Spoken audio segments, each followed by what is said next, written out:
once more. Well, Okay, that's all right. It's fine for me.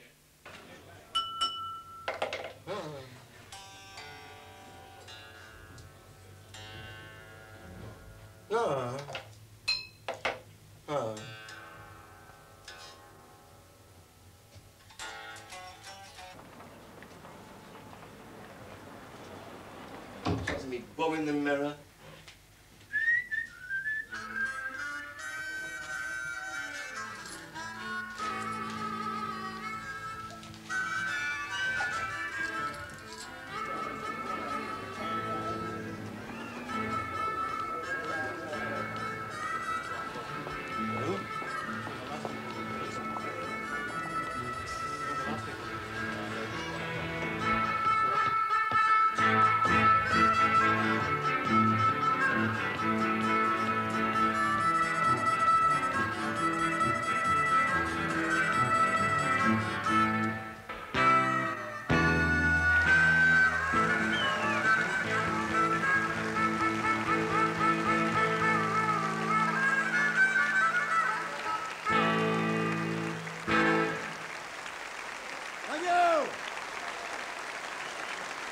Thank you.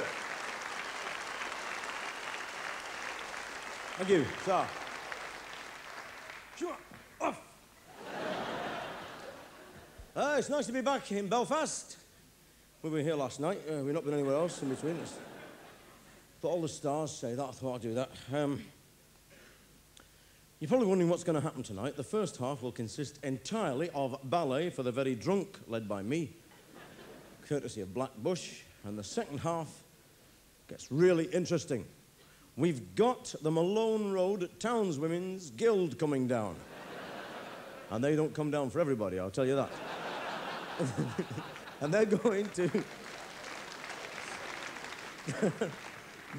give you a Tupperware demonstration. The high spot of which is Tupperware as a sex aid. They show you how to use butter containers as elbow supports and 101 interesting things you can do with a salad crisper. One of which is to get your husband to stand on it. You do it stood up, and when his ears wiggle, you kick it away from underneath him. And then we've got the Lisbon Sea Scouts coming along. They're going to come along and they're going to show you exactly how to get a piano upstairs using just a cat, a whip, and some Vaseline. But to begin with, I want to talk about the human body. I mean, look at your belly button, for example. Look at your belly button. Not now, sir. No, I mean, figuratively speaking. What use is your belly button? Have you ever thought about this? What possible use is it? You can maybe use it for putting salt in when you're having chips in bed. Yeah. Or you could use it as a candle holder if you could stand the pain. But who wants to lie naked on a table when there's people eating all around you? Apart from that, it serves no purpose, except, as far as I can see, as some sort of residual fluff collector. It seems that every bit of fluff that hits your body says, OK, fellas, down to the belly button, OK. And once that fluff's in there, you've got to get it out, and people use, you know, sort of pins and needles and crochet hooks and things. Whatever you do, by the way, do not use the tube off the Hoover. That's terrible. You end up with a squint and your hair goes in half and it's... So that's your belly button. Useless. Redundant piece of bodily architecture. Second aspect I want to talk about, and I did not really want to bring it up so early in the evening, but that's your bum. I mean, what use is your bum? Really, what use is it? All right. It has got one. Yeah, I know. You know, it's got one obvious use. Without your bum, you would explode. I accept that. And nobody would stand anywhere near Cyril Smith. You know, I mean, this is a fact of life. But having said that, what else does it do, your bum? What does it do? It doesn't wave at people. It doesn't pick things up, does it? Although my dad told me that when he was in the army in Cairo and I don't believe that. I don't believe that. No. No, I don't believe that. And, you know, and then, of course, there's your third one, the nose. I mean, that fascinates me. What a stupid place of God to put your nose. Right over your mouth where anything that falls out falls in. That is stupid. He could have put it on the side of your head. You just brush your shoulders every so often, don't you? But there it is, stuck there. And what good is it? What good is your nose? If you wear glasses like I do, you do need a nose, because otherwise it's the 6-inch nail between the eyes, you know. You have a nose. But apart from that, you talk through your mouth, you breathe through your mouth, you eat through your mouth, you sing through your mouth, you eat all your food that way. I mean, you don't shove lamb chops and cabbage up your nose, do you? As far as I can see, your nose exists purely and simply, and I have studied this, your nose exists purely and simply as a bogey factory. A crow works. There are things up the back of your head making Gilberts 24 hours a day. It's a giant assembly line for bogies. They're all like, oh, keep them coming, Fred. Yeah. Yes, it's good. Some of these are getting a bit dry. Put some more gum in them, will you? Oh, it's a good one here, Harry. It's a 2-job. Let's get hold of this one, Harry. Give us that one. To you, Harry. To me. To you, up a bit. To you. Right, okay, easy, easy. Now, take it easy. Back off. Okay. And once those bogies are in there, those Gilberts are up the tunnel, once they are in, people, human beings, will go to the most insane lengths to get them out. Have you ever been stopped at a traffic light when they're on red? And you look in the car next to you, and there's a bloke there safe in his little metal womb there, oblivious of the world around him, and with a single-minded attention of somebody trying to discover the secrets of the cosmos. He's got 4 fingers up the back of his eyeballs. And he's rooting away like a good one, having a really good howk up there. And when he gets it out, he gets this Gilbert out, and he stares at it. What does he expect? A piano? A penguin? Lucky dip? What is it? And then the lights go to green, and he panics, and he tries to shake it off. And it won't go, of course. So the hand goes under the seat, and he wipes it off on the seat. If you're buying a second-hand car, forget the logbook, count the Gilbert. True. So, no. So tonight will be an examination of all those things that are most pertinent and puzzle us most as human beings as we approach the end of the 20th century, I suppose. And I would like to sing a song for you now that upset. We had the deputation in from Malone Road outside last night, picketing the stage door, because I upset them, because this song is called the Suburban Blues. And I wanted to write a blues song, and I thought, well, I'll write one about the suburbs, because life is not all cakes and ale in the suburbs. I mean, people think it's easy up there, you know, up the Malone Road, but it is difficult because, you know, you get the drunks coming home at night, you know, throwing the chip papers over your privet into your garden. You get the ice cream man on a Sunday morning with his tape stuck on, so you get 4 hours of the Bluebells of Scotland. And I thought, I want to write a song about the trials and tribulations of suburban life. So I've written this song. It's called I Was a Fly on the Windshield of Life, or When the Cork Breaks Off in the Wine Bottle of Your Dreams. It's featured on a new album I've just done on the Oblivion label called James Last Plays AC/DC. Here we go. Here we go, hit it, Mike.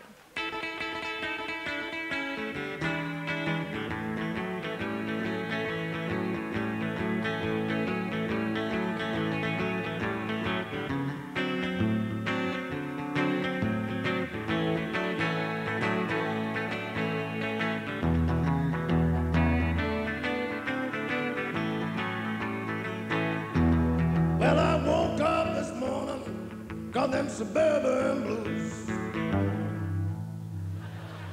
Woke up this morning, got me them suburban blues. I dropped my electric toothbrush down the bidet, now every light in the house is fused. Next door neighbour's cut his privets, I swear that it's no lie. He's gonna let all his clippings fall down on my side. The old pair's hoovered up the hamster, it's got stuck up the tube. The milkman won't take Barclay cards, what's a poor boy gonna do, Lord, oh Lord? I got me them suburban blues, yeah. You pay your rates, pay your golf club fees, but either way you're gonna lose.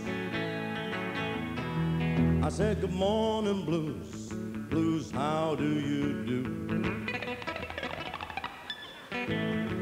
I said, good morning, blues.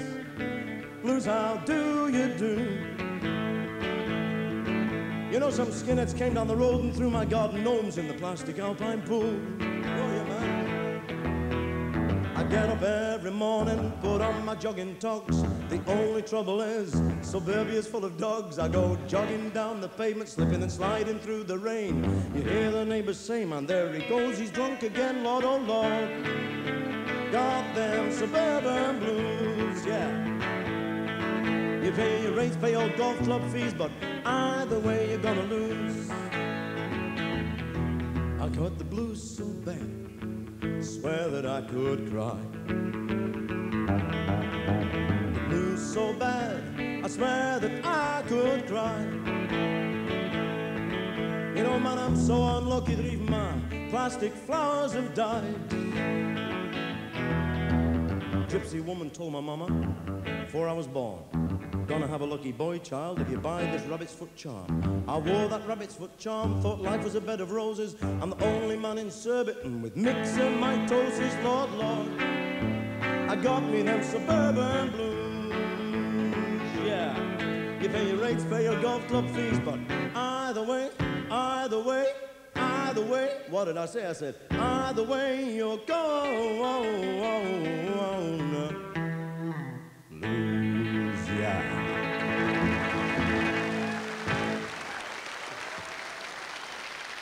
Thank you. Thank you. How much? Thank you. Thank you. I want to talk to you now about little babies. It's something that struck me very forcibly last year, was that I had forgotten all about little babies. Not forgotten that they were there, that they existed. No, that would be stupid, but I'd forgotten what they were like. And it was my sister who just had a little baby, and I was the godfather at the christening. And I went down, and I had forgotten that little babies are totally dangerous and unpredictable at both ends. She said, do you want to hold him? I said, yeah, of course I do. So I'm holding this baby, looking down. I said, hey, he looks like you. He's look. Then this baby, without any warning whatsoever, suddenly went... Both sleeves at once. I thought, that's brilliant. Her double-barreled baby, amazing. How can anything so beautiful smell so foul? And then I'd forgotten all about the difference between boy babies and girl babies when it comes to dirty nappies, because little girl babies hate having dirty nappies on. If a little girl baby's got a dirty nappy on, it's the John Wayne walk. She's miserable. She's giving it all. Do you want changing? Come on, then. Little boys, on the other hand, love it. Little boy will drag himself up the legs of a chair. 2 pieces of giant Lego, he's going like that. And all of a sudden he stares into the middle distance with the look of a ruined poet on his face. He raises one leg to take a bit of cheek pressure off. He goes,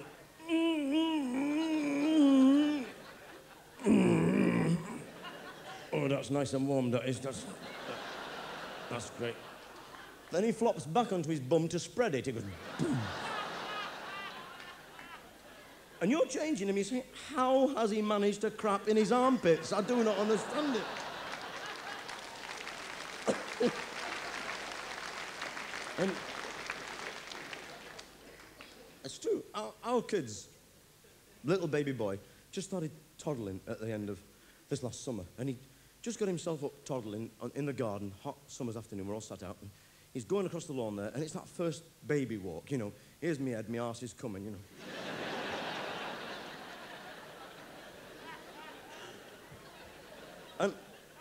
And he tumbled over and bumped his nose and sort of pushed himself back up into a squatting position, and he's squatting now for about 20 minutes.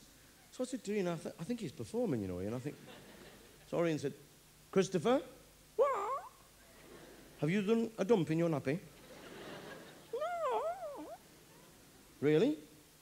Really, really, really?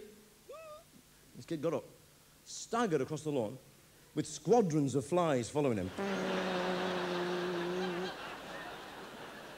And the dog's going, I'm not getting blamed for this one, I'm going off.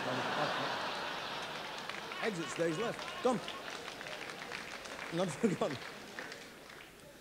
forgotten what it was like to try and potty train a kid. trying to train a kid to use a potty. You sit them on it for hours, thinking, I can outlast you. Doesn't matter. I've got nothing to do. Have you finished? Really? Come on then, let's have a look. Stand them up. You've not done anything. Did you not want to go? Put the nappy back on. You've more chance training rats to drive steamrollers. I'd forgotten how kids can come into a situation and destroy it completely. Look, they can make the most amazing waves at any sort of function or at anything that requires a bit of face, you know, a bit of sort of two-facedness. You know, you get somebody who'll come in and say, a couple will come in a house, you know, and the kid will go up to the bloke and say, you don't smell at all. What do you mean, little boy? Well, my daddy said that your wife was going to bring a boring old fart with her this afternoon.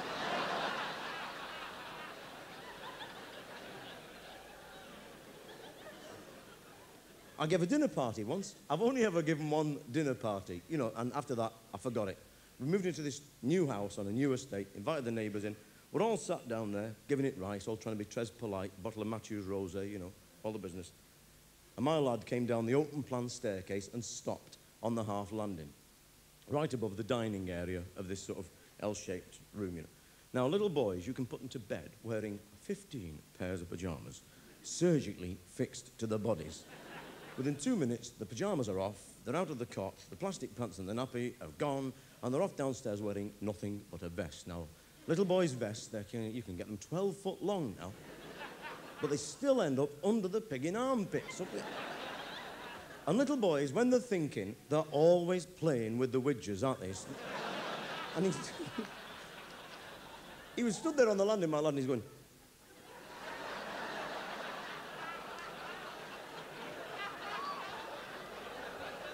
And we all looked up at the same moment. So I thought, what do you do? Shout, you'll go blind, or what? I said, Patrick, what do you want? He said, Dad, will you wipe me bum for me?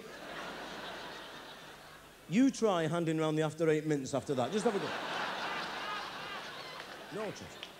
And I'd forgotten another thing. I'd forgotten what it's like to be wakened at 3 o'clock in the morning by a kid who's been awake for 2 hours with a runny nose and has wiped it all over his head and it's dried on like snail tracks all over the place. So you've got a sugar-coated kid, he's glazed.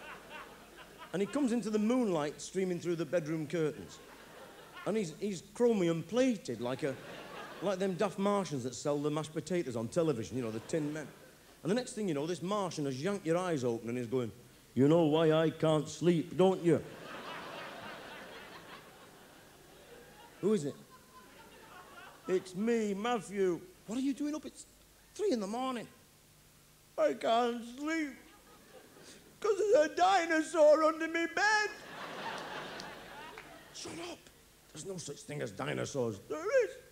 And there's one under my bed, and he's been singing all night. He's been going, oh, okey, cokey, cokey, oh. Shut up. Shh. You wake everybody up. Come on, I'll take you back. No, it's all right. It's all right, love, I'll go. No, you stay. It's all right. He's had a nightmare. It's okay. All right. Drag him in the bedroom, throw the coverlets back, you look underneath the bed, there's nothing but mountains of fluff. A Sierra Nevada of fluff under the bed. There are no dinosaurs under your bed.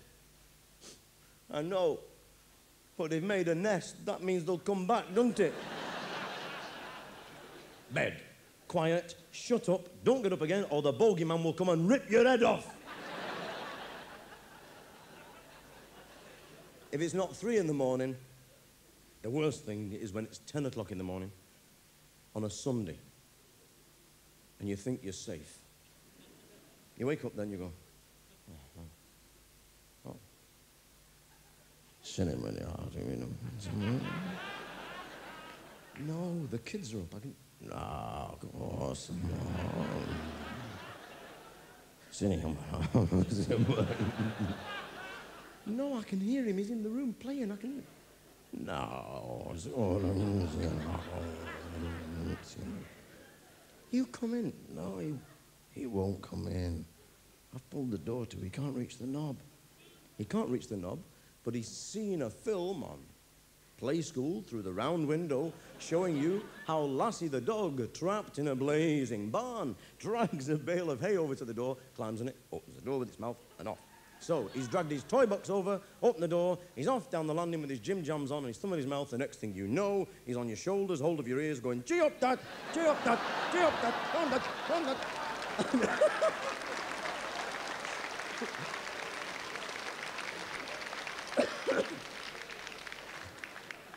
Don't stop, Mummy likes it. Oh, God. Oh, God, oh, God.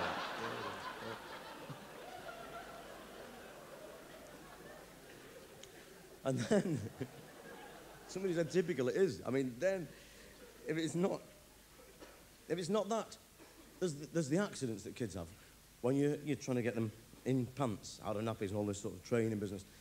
Because it's ridiculous, because for months you let them walk around with this sort of plastic pants and nappies on, safety net, no problem. They can do it anywhere. Oh, I feel like a crap. Great. Then all of a sudden, you are trying to train them. And little kids, they can't be expected to remember all the time. And they forget, they get concentrating on something, and it's too late. Because you get a little kid at the bottom of the garden, like nailing a worm back into its hole with a brick, you know. And all of a sudden, he'll sort of go, oh. They come flying in the house going, Dad, Dad, Dad. Too late. And my youngest daughter, Emma, was forever doing puddles all over the house. Puddles everywhere. In the end, I gave up and bought a yellow carpet. I thought, bugger it, there's no. But the daft thing was, she was brilliant at making excuses. It was never her. It was always somebody or something else, you know. And the dog had left home, he'd gone years before. And the cat had become a virtual recluse, living in the coal shed, writing letters to the RSPCA. And one night, I'm sat there, watching the telly, and the wife was out at garroting classes. And I'm watching the box, and through the door she came in a little nightie there with a puffy sleeves, and I turned around, I said, what are you doing up at this time? It's 10:30. And she folded her arms like she'd seen her mum do when she had something really important to say. And she said, do you know what somebody has done in my bedroom? I thought, I cannot wait. I said, what? Somebody has done a great big wee-wee in my bedroom. I said, it wasn't you, was it? No. And it's all in the Lego box. Washing out Lego at 11:30 is not my idea of a good night in, I'll tell you. Then there's the things they say that drop you right in it. Kids are brilliant. We were on the beach at Morecambe last year. We're all sat down there. My mate's wife has gone off for ice cream. She's come back with 4 ice creams in each hand, treading over the ghetto blasters and the coating couples and the lilos and that, and she gets back to Sandcastle. The little lad's there, 4, he is there aiming, and he said, Mom, what? Do you see that lady over there? And there's a woman on a lilo with a bikini on, nice figure, and I said, what about her? She's got a loose bottom, you know. She's got what? She's got a loose bottom, she has, honest, because I heard me dad saying to Uncle Mike he'd like to screw the bum off that. My mate's got ice cream on the side of his head.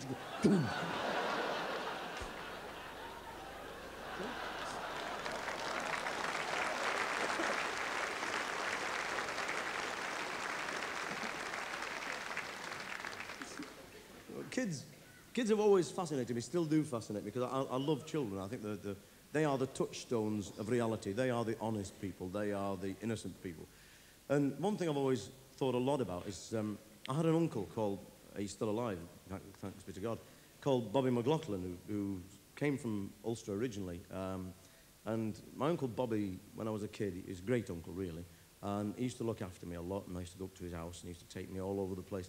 And so I wrote this song really about him, because he was sort of my granddad, because my real granddad was living in Liverpool, you see.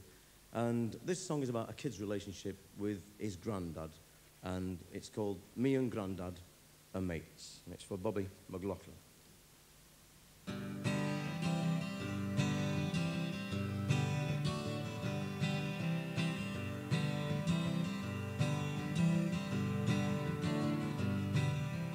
Grandad takes me fishing on a Saturday, me and me Grandad's mates.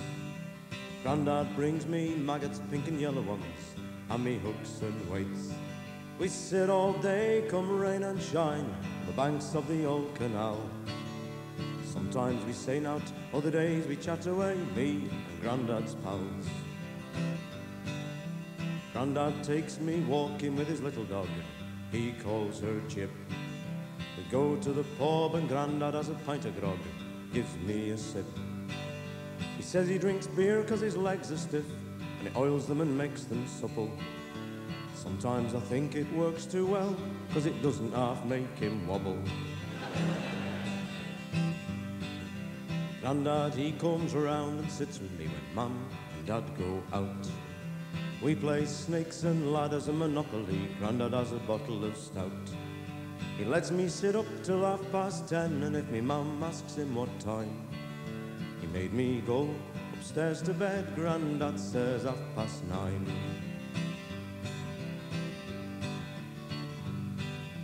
Grandad tells me all about the war and when days were bad. Grandad tells me all about the things he did when he was a lad. Sometimes he talks about me gran, and then he looks far away. He says she's been gone a long, long time, but he'll see her again someday.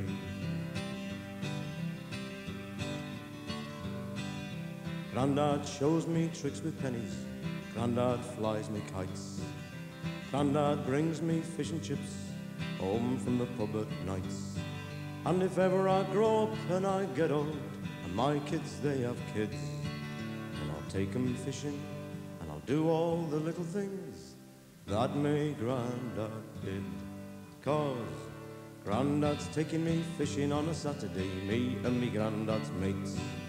Grandad brings me maggots, pink and yellow ones, and me hooks and weights.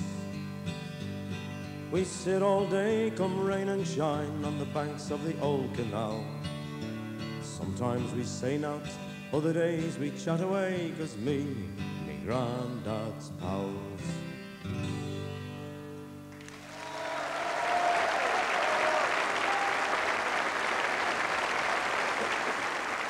Good night. Rolling home.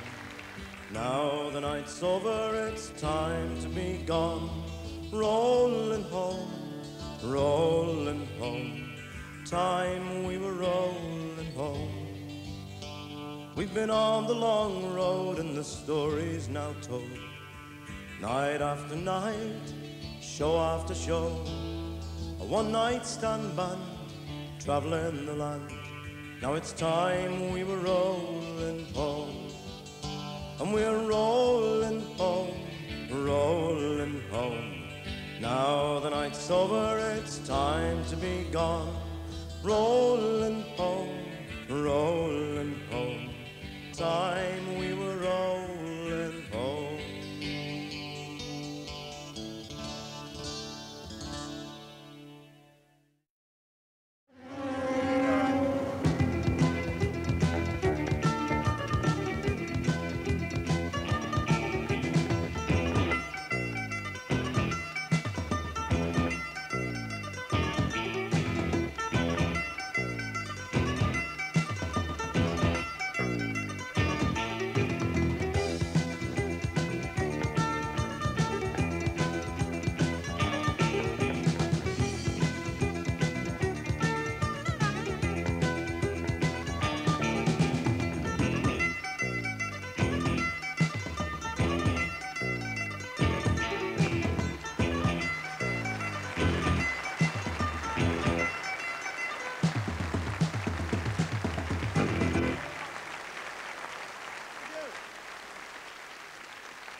How much? Thank you. Thank you. I want to talk to you now for a minute about kids, little babies. I'd forgotten what it's like on a hot summer's afternoon to stick your head inside a baby's pram and see this tiny, weeny, pretty little baby lying there, all mother care and Johnson's baby powder and dimpled knuckles and long eyelashes, and you get your head right in and you say, isn't she gorgeous, isn't she lovely? wonder how anybody could harm them, wouldn't you? Ain't you, love? And this little baby all of a sudden develops a bright purple head like a throbbing grape. And it's going... And it's like 5 tons of Stilton in a sauna bath. You go... God, how can anything so beautiful smell so foul? And then if it's not things that they say, it's the questions they ask. Kids are great at asking you questions that scramble your brains.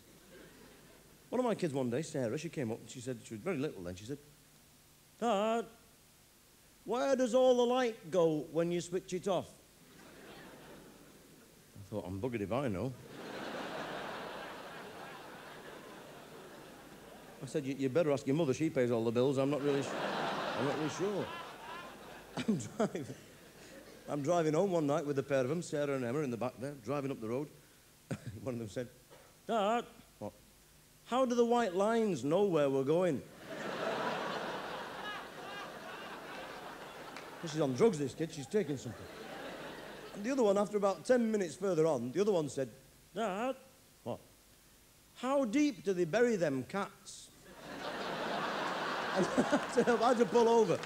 I had to stop the car, because I got a sudden mental image in my head of a long line of cats all going, shit, here's another one.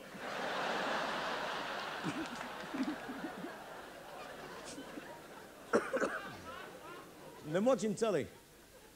I'm watching telly once, and it was something to do with, I don't know, space flight or something.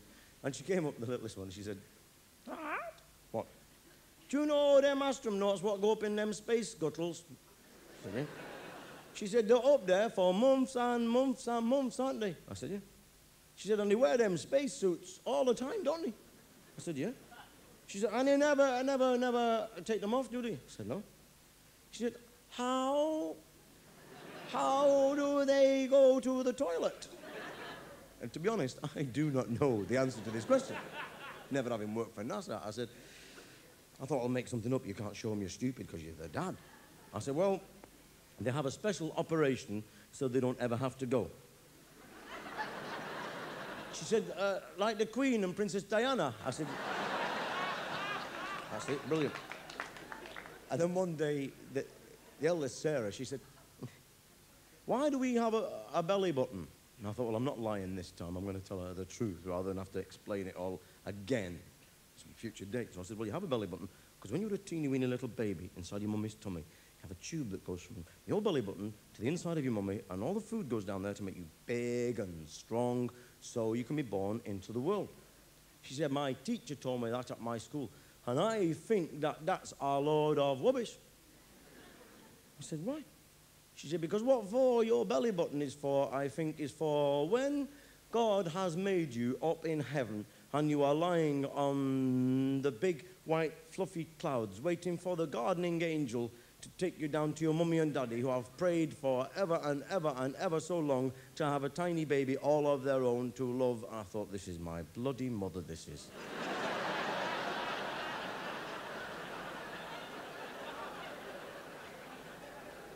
She said, while you were lying there on the clouds, God comes along to see if you are finished off properly, and he goes, you're done, you're done, you're done, you're done, you're done, you're done. But the best thing was not something that they said, but was something that they did. Well, actually, one of them did, Sarah. We went back to see my mum and my dad and my grandma, and my grandma was 92 then. She was 96 when she died. She was 92, and a wonderful lady from Dublin originally. And she could still get around on a stick, like her legs were going a bit, but she was a great mind and great storyteller, a smashing lady. And we went back Sunday dinner time, took the kids visiting, as you do, like, you know. And the littlest, Sarah, was smallest, so she said, I want to go and bounce me ball in the backyard. So we led her off into the backyard, because the mum and dad used to live in a terrace street, well, they still do actually, in Manchester, with a backyard with a big high wall and an outside toilet in it, you know. So off she goes with the ball, and we're all in the living room there. Now, I didn't know my young brother, John, he had a tin bath full of toads in the backyard that he used to collect them and sell them to the nature study people at school. You know, he used to make a bomb out of these toads, like, you know. So he's got loads of these toads. And the baby went down the yard, and she picked up, and I don't know how she did it to this day, the biggest and ugliest and fattest and strongest of these toads, and staggered across the yard with it and dumped it down the outside lavatory pan. And then she forgot all about it being tiny and little, you know, came back in the house covered in muck, and the wife went bananas and stood her in the sink and cleaned her off and that. We all sat around and had our Sunday dinner. Now, every Sunday there was a ritual. My gran, after dinner, Sunday dinner, always went down the backyard, this is true, for a half an hour on her own in the thunderbox. She went off, just a bit of peace and quiet, with a little tin of snuff, a bit of muslin, and the rolled-up copy of the Universe under her arm, and that was her for half an hour. No problem. So off she toddles on this Sunday, right? And we're all in the house, but all of a sudden there's God Almighty shriek like you've never heard in your life before, and there was factories clocking off hours early all around the place. And I ran down the yard, and my gran's there with her skirts down around her knees, yeah, but she's got these pink bloomers around her ankles. She's waving a stick. I said, what's the matter? She said, Jesus. She said, there's a turd jumped out of the toilet. So I said... So I said, well, where is it? She said, I hit you with me stick and it's jumped over next door. She said, Jay, she said, no more all brand for me, I'm telling you.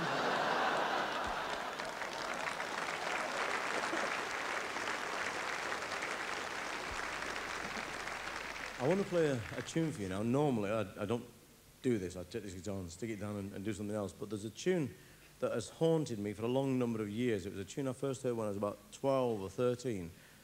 And I had in my mind, it's a traditional tune from Ulster, and it was a tune that I had in my mind for a long time, but I could not get the second part.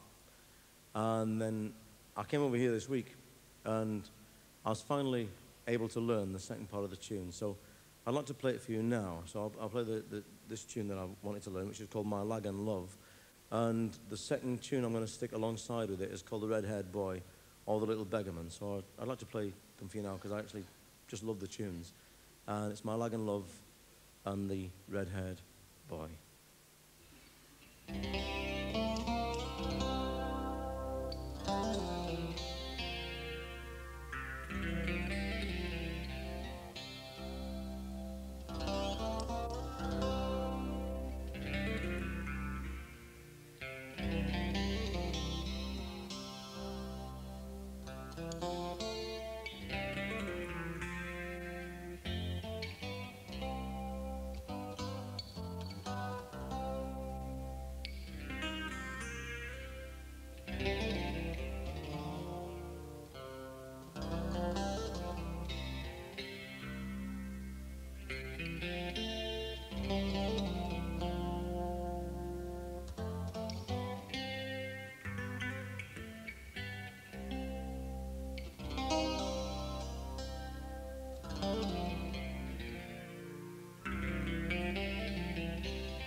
Thank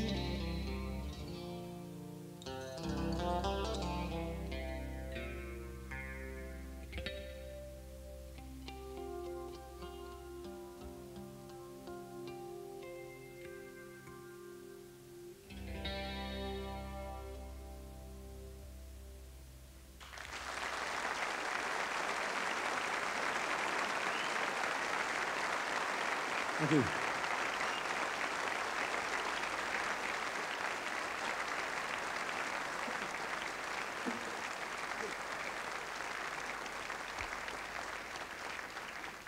I'm going to tell you 3 stories now, which I swear to you are totally and absolutely true. A lot of you journalists and other professional cynics ask me questions like, these stories you tell, do you make them all up? Well, the answer is, well, for example, the story I told before about my gran and the toad. I mean, that is basically true. The line about the all bran, I made that up. I put that in myself. Because it was actually Guinness and Slippery Elm that she said. But anyway, now these 3 stories I'm going to tell you are totally and absolutely 100% pucker truth. And they concern a bloke called Dennis Cartwright. Now, this last summer, I was sent by the BBC to America to do a cycle trip from Philadelphia to New Orleans, which they were going to film me playing music with the old-timey musicians and that. I'd done a similar one in Ireland, round Cork and Kerry, a couple of years back, which some of you may have seen, and they wanted me to do the same thing in the States. So I said, fine, no problem. And we went over with a film crew. Dennis Cartwright is the sound engineer in the film crew unit in Manchester. Now, Dennis is the hero of these 3 stories. He is a plump, jovial, jolly, laugh-a-minute, life and soul of the party, drink on a stick sort of bloke. He's a brilliant fella. You'd love him. He's really a smashing fella. He comes into a room and everybody gets going and laughs. He's a smashing bloke. His one problem is he comes from Bradford in Yorkshire, which is not a problem, but his problem is that being a Yorkshire lad, he's blunt and outspoken, and he believes in calling a spade, and he doesn't give a John Jordan who gets upset about it. He's not bothered at all. Now, that attitude in Bradford is fine. In America, where a lot of people have got guns, it's a totally different thing. And we were filming in a place called Cherokee. Now, the only place you could eat in Cherokee, which was this Indian reservation in the heart of the Smoky Mountains, the Americans basically took all the land off the Indians and gave them these rocks and trees to play with, you know. The place was full of people dressed as squaws and Indian chiefs and that, and we went into this restaurant called the Happy Tomahawk Burger Bar. Go in. And all the waitresses are Cherokee Indians, and all the fellas round, the cooks, are all Cherokee Indians. So we sit down, and I threw a wobbler, because we'd lived for 8 weeks on burgers, and I was pigged off with burgers.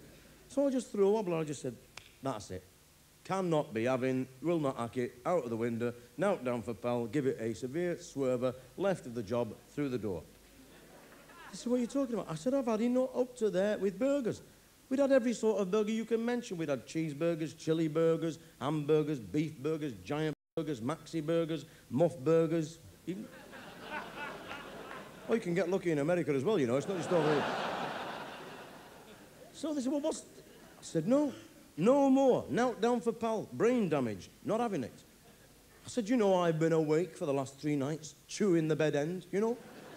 I have been fantasizing. You know what about? I've been dreaming about double haddock, chips, mushy peas, tea, bread and butter, Harry Ramsden's, Sunday afternoon.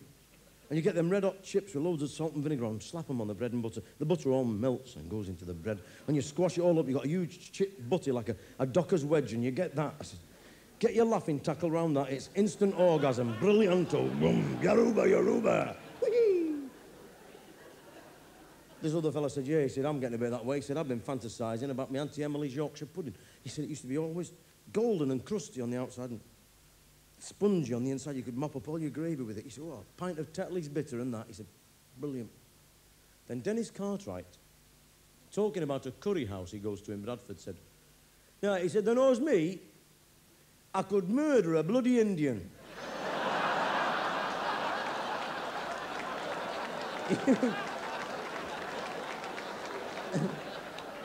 It went dead quiet. You could have hung a picture on the silence, you know. And people all around were sticking forks in the sides of their heads going, Holy shit, what's the... And we walked outside where he's talking French. On c'est pas possible, oui, vachement formidable, oui, oui. D'accord. D'accord, mon brave, oui. And Dennis has said, is it summer I said or summer?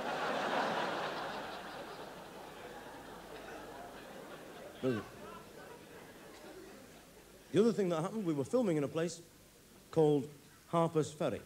Now, Harper's Ferry is a little town on the junction of the Shenandoah and the Potomac rivers where they meet together. And it's a site of a lot of historic battles of the American Civil War. So we were on a cliff edge, 200 foot above the Shenandoah River, with a bloke who was a world authority on the Civil War. Me and the bloke are sat on a log seat, looking down over the river and onto the cliffs on the opposite side. The cameraman and the director are just on my left, out of sight, in the bushes, you know. It had been gone on for a long time, this. I didn't mind as long as the wives didn't find out, you know.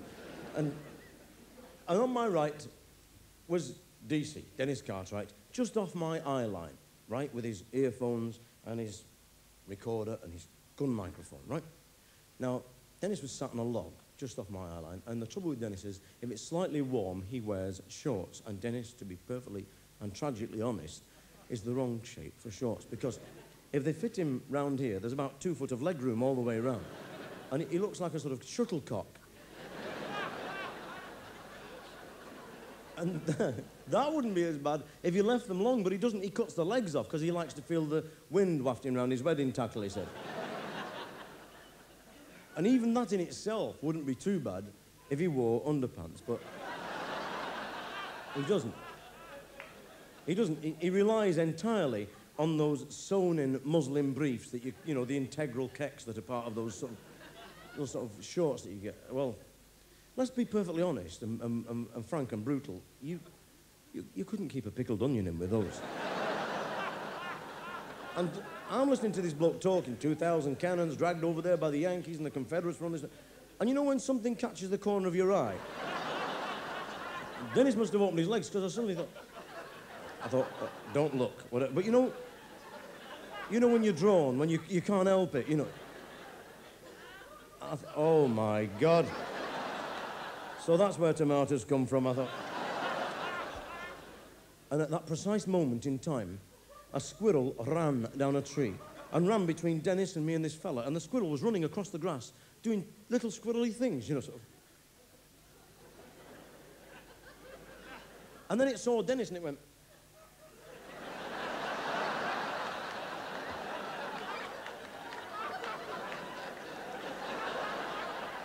And I fell off laughing because I knew what was going through its brain. It was thinking, there's enough there for me, oh shit, oh Frank, oh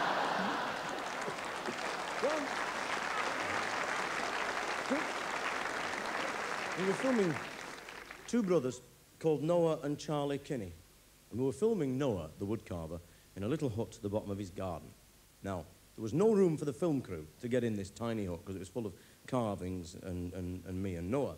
So they took the window off and they were filming through the window. But Cartwright, the incredible, El Cartwright o Diabolo, he would not stay outside the hut. He wanted to get his sound dead right. So he's come in the hut with us and he's squashed himself up under the woodcarver's bench, looking like some sort of weird electronic Buddha with all wires and cables and things, and his beer gut hanging over like he's... Now, Dennis, if he sees anything remotely funny in a situation, goes into fits of giggles. And Dennis giggling is like somebody kick-starting a ferret. It goes... And then he breathes in, and it's like a donkey with piles. He goes... Ooh, ooh, ooh. What set him off this day? What set him off this day was the fact that his head was doubled up under this bench, and his head was about, you know, 1.5 feet off the floor. And he was staring directly at Noah's feet. Now, Noah didn't wear shoes in the heat. You know, it was 104 in the shade, and he had bare feet. So Dennis is looking at these toes, and Noah has a microphone on here. Dennis has got the earphones on, so he's hearing everything directly through his head. Now, Noah was so nervous of the film crew that when he talked, he moved his toes in time to the words. And Noah is giving it right, and he said, took me nearly 3 months to make this one. And Dennis goes, because he's looking at talking feet. They're going, took me 2.5 months to get that one. And he just said,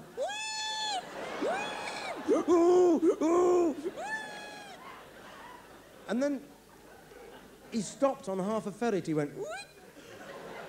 I backed off out of shot and had a quick look. And Dennis has shoved an oily rag in his mouth and he's biting on it to try and stop the giggles. The sweat's rolling off him, tears of laughter are going, he's shaking hysterically.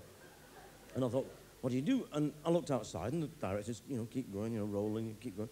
Past the door. Lovely, this one, this Model T Ford you've carved here. And these are presidents of the United States, aren't they? They're fine.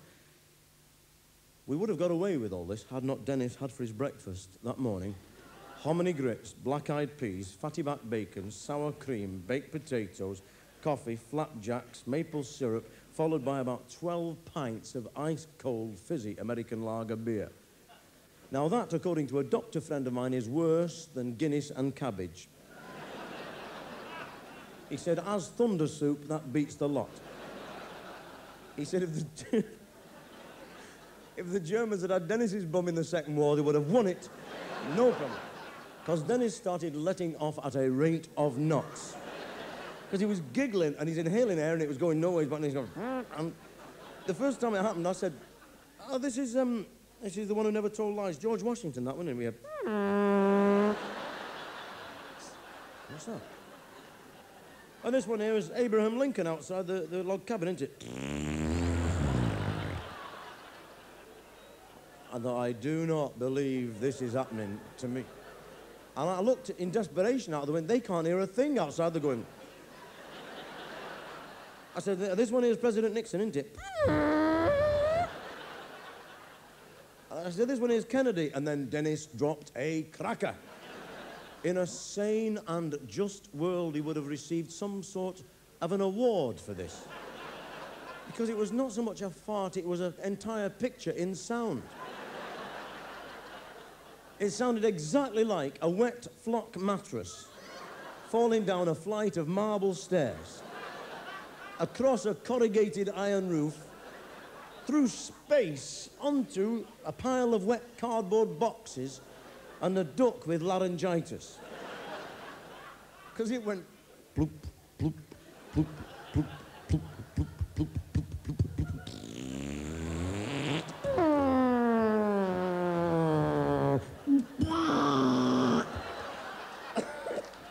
And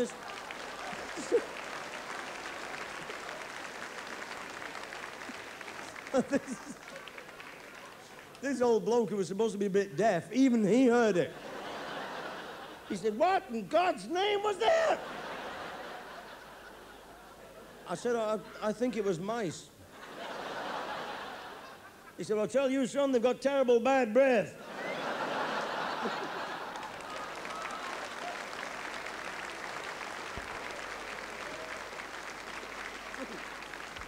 This is a serious song now. I want to do a straight song for you. Totally serious song. And it's a song I wrote when I was out in Appalachia. And it's written in the mountain music style. It's a love song which actually delves into the human psyche and asks a lot of questions about the nature of existence and love. And it talks about the eternal triangle. You know, man meets man meets man. That's wrong. That's wrong. That's the eternal daisy chain. Anyway, it's something that... It's something like that. And shh, you're not here to enjoy yourselves. This is culture. And it's a love song, like I say, and a deeply romantic and meaningful song called The Three-Legged Pig.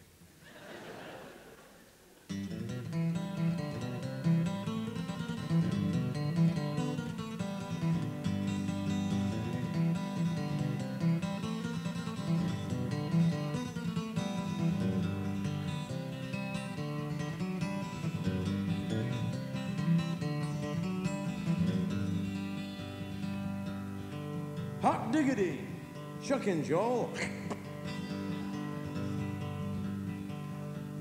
As I was going on a walk one day, I saw a pig in a sty. I looked over that yard wall, swear that it's no lie. The pig had only 3 legs, and where the 4th should be was a hand-carved peg leg made from brass, tipped with ivory. Tipped with ivory, boys, tipped with ivory. Hand-carved peg leg made from brass, tipped with ivory.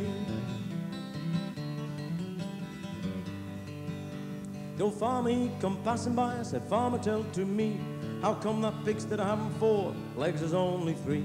He scratched his head with a pitchfork, sat down on a log. Son, I gotta tell you that's no ordinary hog. No ordinary hog, no ordinary hog. Son, I gotta tell you that's no ordinary hog. 2 years last fall, the old school bus on the hill it lost its brakes. Chock full of kids, down the hill it slid, ran right into the lake. Kids were crying, thought they were dying, that pig in the lake it dived. Pulled everyone out and with its snout, gave him the kiss of life. Gave him the kiss of life, boys, gave him the kiss of life. Pulled everyone out and with its snout, gave him the kiss of life. Just last spring I was hunting coon, it rained all day and night.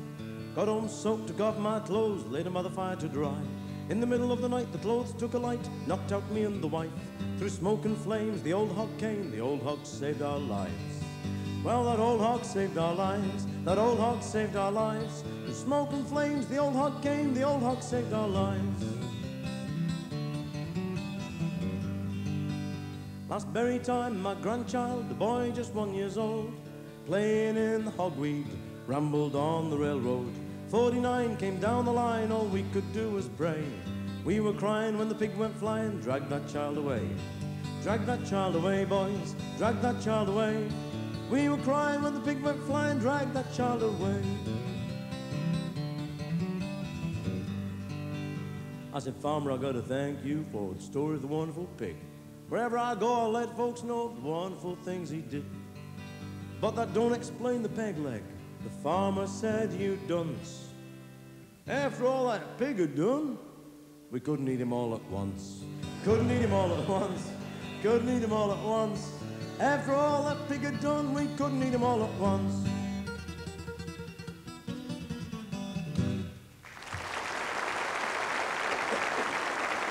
Go. Good night. And we're rolling home, rolling home. Now the night's over, it's time to be gone. Rolling home, rolling home. Time we were rolling home. We've been all the places and seen all the faces. Made new friends, met old friends, had bangers, had cases. And we've sung through the night, even got a bit tight. And now it's time we were rolling home. And we're rolling home, rolling home. Now the night's over, it's time to be gone. Rolling home, rolling home. Time we were rolling home.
This is a song that was written by a lad called Dave Goulder, who came from Nottingham originally, and he was a fireman on the footplates of the old steam trains.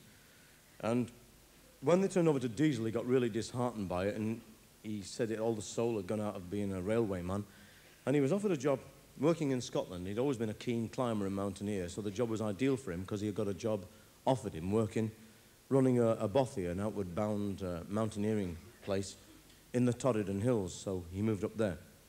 Now, Dave had been a town lad all his life, and he said that when he moved to the Highlands and lived there full-time, he said he became aware for the first time in his life of the changes in the seasons of the year, turning slowly through its cycles. And he wrote this song, which to me is one of the most beautiful songs that have ever been written in what I suppose you might call the folk idiom. And I never get tired of singing this song. It's a song I've done for the last couple of years, I suppose, in one way or another. And I still love singing it every bit as much as I did when I first learnt it. And it's a simple song that just tells the story of the years turning through the seasons month by month. And it's called The January Man.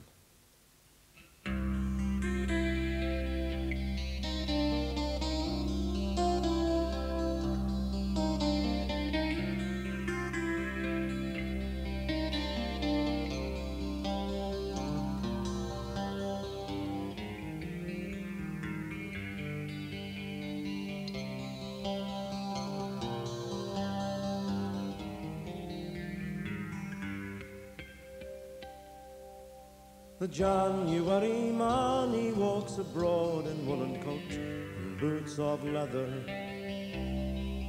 February man still brushes snow from off his head and blows his hands. The man of March looks through the spring and he wonders what each year will bring. And he hopes for better weather.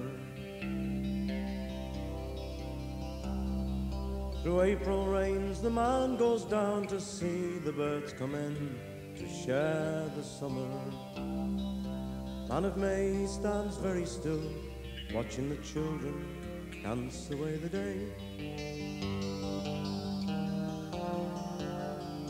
In June the man inside the man, young and wants to lend a hand and welcome each newcomer.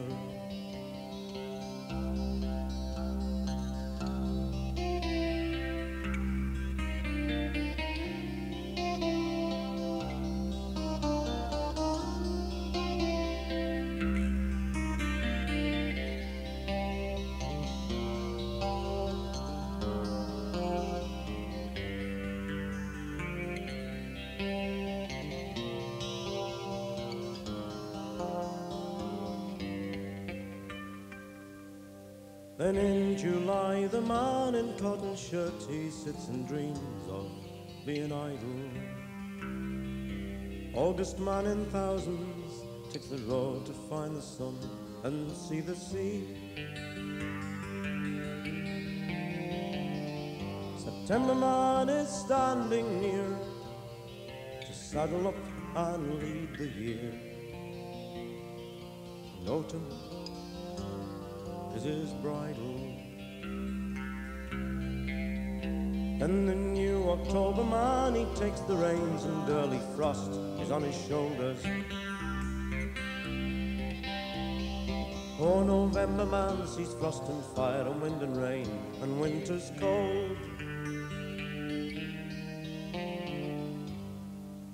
December man looks through the snow to let 11 brothers know that they're all a little older. Then the January man comes round again in woolen coat and boots of leather to take another turn to walk along the icy road he knows so well. The January man is here for starting each and every year along the roads forever.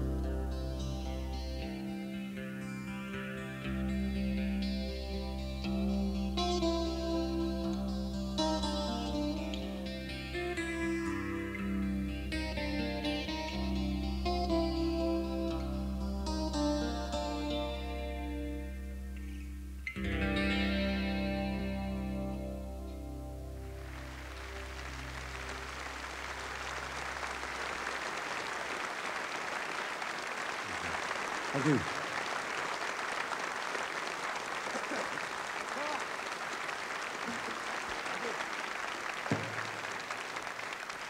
Thank you. I don't know if you've ever seen one of these before. Most of you will have. It's called a Bodhr&, or a Bodhr&, or a Bodhr&. It's spelt B-O-D-R-H-A-N. The D is silent, like the P in Bath. And this, if they don't get it, don't tell them. We'll be here all night if you've got to start passing it. And this particular one was made by a fellow called Davy Gunn, who lives in Listowel in County Kerry. And I got it when I was cycling down there from Davy Gunn. And if you're interested, I'll just tell you a little bit about the sort of makeup of this, because this is an old ash riddle, like the sort of, you know, the thing you get from the, you know, for really getting rid of clinker. And, and he's got a couple of wires on it. And what he does is he gets a goat skin and nails it all the way round the outside. And there's loads of goats wandering around Ireland with circular holes in their sides. And I think it's a bit, Davy's a lovely fella, but I think it's a bit cruel because he actually keeps goats to be turned into Bodhr&s. And he has a yard full of goats there, and he has this little shed at the bottom of the yard when he makes his Bodhr&s, and he gets in there and he'll sort of stretch it over and pin it and then wet it and damp it, and he sort of tunes it, and you can hear him in there, he's going...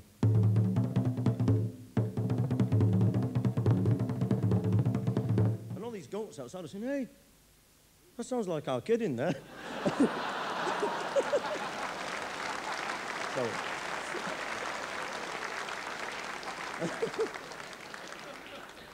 I know. Sorry. But I was down again recently, and there's a mate of mine down there called Paddy O'D, and he's an incredible character. And you have to excuse me doing the accent, because there's only one way you can do it, and that is to tell the story with an accent, because we're in this pub, and we're sort of, you know, just rabbiting as you do, you know, talking away and things like that. And he said, Jay, he said, you see your man over there? And I looked across, and there's a bloke with worse glasses than mine, really thick sort of, you know, jam jar bottoms, you know.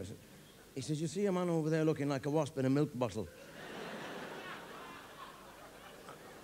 I said, what about him? He said, Jay, he says, the powerful bad eyes, he said. Powerful bad eyes. He said, Jay, he said, he was in love with a woman once. He said, Jay, he nearly killed him. He said, he's in love with this woman. He said, nothing would do. He had to convince her he had the great, powerful eyes. He said, nothing wrong with him, he says. So he was waiting for her coming out of the church on a Sunday morning, he said. And so he takes his glasses off and hides them, he says, and he's gone beforehand, he says, and the 10th tree away from the church, he's stuck a pin in the tree. And his plan is to walk along with her and say, Jays, would you have a look at that? Somebody stuck a pin in the tree over there. And she'd say, Jays, you have the powerful eyes. So he said, your man waited. Your man waited outside the church, he said. And she came out, the bride, like, and he said, how are you? He said, could I be ever walking you home? She said, yeah. She said, you have a pair of legs on you, why not? He said, so the pair of them, he says, strolling down the lane there, he says, he gets to the tree, and he says, it's about 30 foot away, and he says, Jays, he said, would you ever look at that? He said, someone's after sticking a pin into the old tree over there. Jays, she says, you can see that far? He said, Jays, he said, I'll go and get it for you. He said, and your man walks over to get the pin and trips over a cow. He said, he picked himself up and said, who left that bicycle there?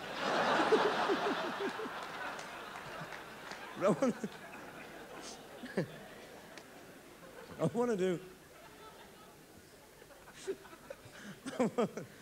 do a song that I learned from a lad called Jimmy Crowley, who plays in a band called Stoker's Lodge. And it's a song, he's a great singer, and they're a terrific band from Cork. And the song is just called The Funeral. Once I got an invitation to a funeral, but to me disappointment, well, the fella didn't die. He apologized sincerely for the trouble he was causing us, and after the apologies, we let the matter lie. And after the apologies, he took us out and treated us, and called for pints of porter for a company of 10. And when somebody asked him whose money he was squandering, that fella got his eyebrows put in mourning there and then. Now the owner of the beer shop, he saw that we were rioting. He told us for to hop it, but to go we all refused. And he called a gang of loafers who were standing on the corner, and for more than 20 minutes we were terribly abused. Then out of the beer shop into the street we staggered, where a gang of ragamuffins started pelting us with mud. We told them for to chuck it, and they said that they were doing so, and battered us severely, and they left us where we stood. Now, the next that we met, it was a party of Salvationers. They rifled all our pockets till we swore that we were saved. And little Mick McGinty got escorted to the station house for asking a policeman if his appetite was shaved. Then to pay McGinty's fine, every man took off his undershirt and off to the pawn shop. We dragged the bloomin' lot. We told the man we only wanted 10 and sixpence on 'em. There's enough on them already was the answer that we got. So we got the 10 and sixpence was the fine to free McGinty, but the devil take the whiskey shop we met upon the way. We couldn't pass the door without taking some refreshment, till we squandered every penny of the fine we had to pay. Then the whiskey being in us, and the sense it being out of us, it's for a spot of rioting. Every one of us did repair. We battered one another till we weren't worth 3 halfpence, and you couldn't see the carpet on the floor for skin and hair. Then we bought a concertina for to keep up the hilarity, though none of us could play it, though we tried our best and worse. And it made enough noise. Now, if that was any benefit, we handled it so gently that the bellows went and burst. So we bought a boiled potato for to mend the concertina, and someone hit McCluskey with the carcass of a rat. He buckled up his eyebrows and went and read the riot act, and said, I'll put 2 heads upon the bugger that did that. So I hit McCluskey, and McCluskey hit some other man, and any man hit any man to whom he had a spite. And Johnny McNamara, who was sitting saying nothing, got a kick that broke his jaw for not indulging in the fight. Then we fought like Turks till the police, they arrested us and dragged us off to prison, broken noses and black eyes.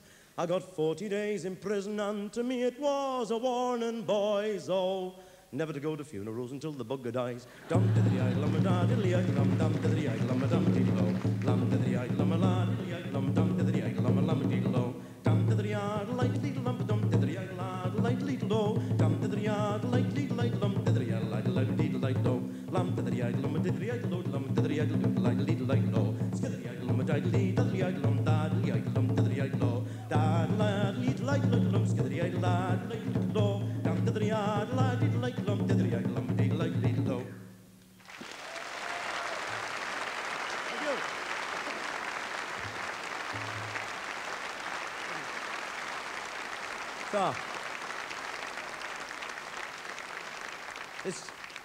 This last song I'm going to do is about cats. Now, I've written this song about cats because I happen to believe that cats are the geniuses of the animal kingdom. Cats are brilliant. What other animal is it that you know, apart from a cat, that when you're stroking it, sticks its tail up so your hand don't go off the end? Cats. Dogs don't. Dogs are potty. You stroke a dog, its bum goes down, it goes, ooh. Ooh. And dogs and cats are totally and absolutely different. It's amazing.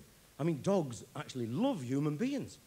Dogs form emotional attachments to people. If you shout at a dog, it's the end of the dog's life. Its foundations have crumbled underneath it. You! Out! Get out now! Oh, me! Shit! Oh! What have I done? Out! Oh, God! Oh. Shout at a cat, nothing. Come on, off the chair. Come on, you. Choo, choo, hoof. Come on, mush. Off the chair. Get. Come on. Come. You can hear me. Get off that bloody chair. Okay, I'm going. Now. Okay, keep your fur on. I'm going. Off. Okay, pal, I'm going. And it goes dead slow with its tail up saying, that to you, pal.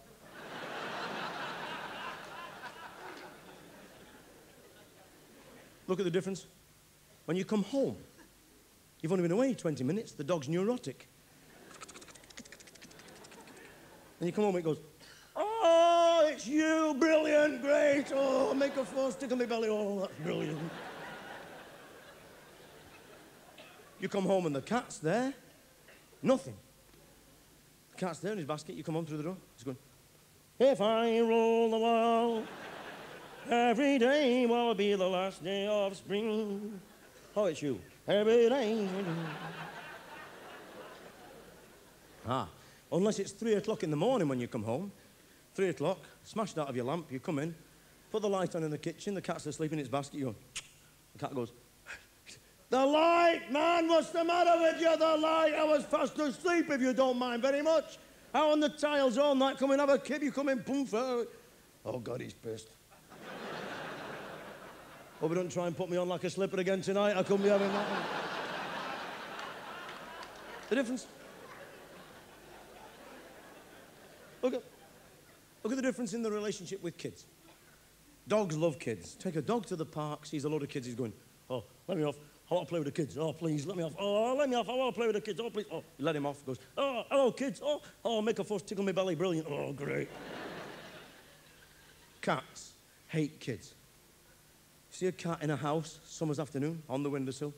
There's a load of kids come round, the cat doesn't know they're there. Cat's having the time of its life. There in the sunshine on the windowsill. Oh, give me that sunshine. I like that sunshine, man, nice and warm my fur. Give me that old sunshine, zooba-dooba-doo. I like that sunshine. Oh, give me that sunshine, man, zooba-dooba-boo. Oh, shit, kids. In the piano looking at, where'd he go, man, where'd he go? Because the cat knows what the kids are going to do. The kids are going to get that cat, dress it up in a baby grow, put a dummy in its mouth, reins on it, fasten it in the pram and wheel it round the park, going, look at my baby. The cat's going, get me out of this crap, phone the RSPCA, do something.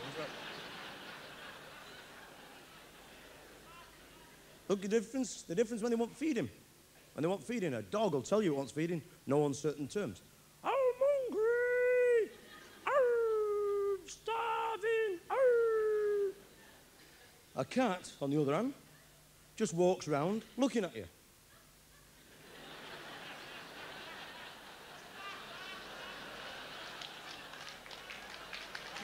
And if you don't get up and feed it, it goes, okay, pal, it's claw time, you've been warned. Ow! The pigging cat scratched me. She probably wants feeding. Well, can't she write a note or something? You've got to rip my leg off.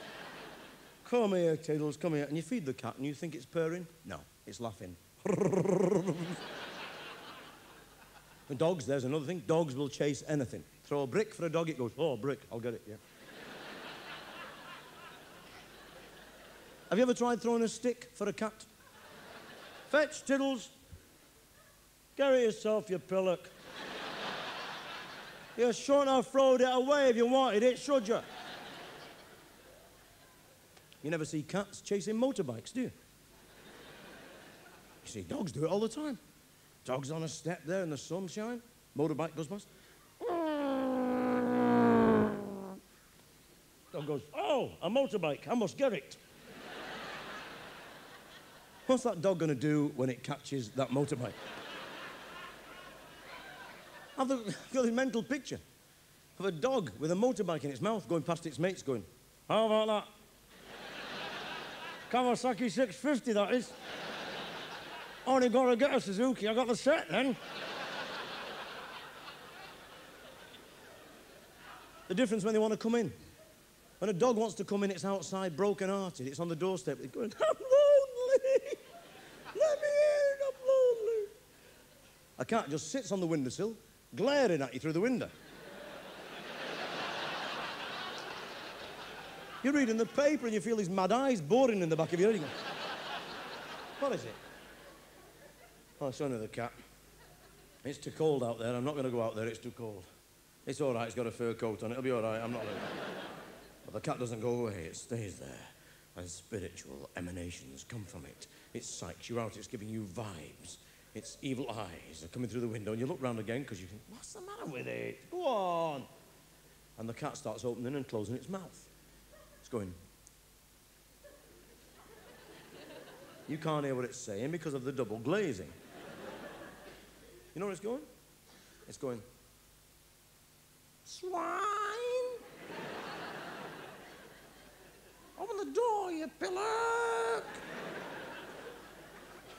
Getting cold out here, you know. And if you don't get up and open the door, it goes, okay, I'm going in the bin. Goes in the bin, gets all the rubbish, throws it all over the garden. Look at the different ways they make love. Totally different. Dogs will make love anywhere. Last Saturday before Christmas, town crammed with people with Christmas trees, baubles, action men, scale X-Tricks, all the business, video, Space Invaders machines, monster gurgle battering rams, and all this rest. We're all going down the streets there. Dog comes along through crowded town. He's going, if you knew foo-foo like I knew foo-foo.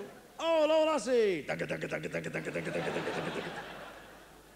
Traffic piled up for miles. Butchers running out with sticks hitting them. Give over, give over. Kids going, Ma'am, what are them two dogs doing? Don't look. The little one's sick and the big one's pushing it to hospital. Now, come on, let's have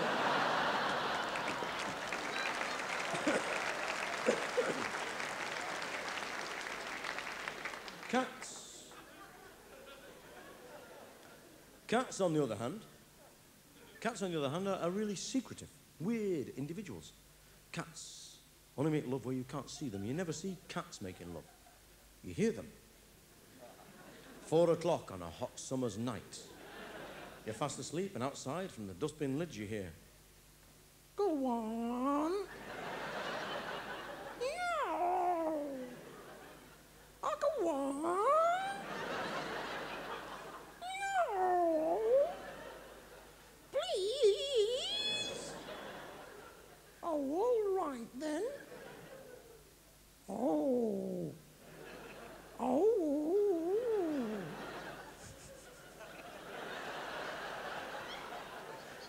Oh.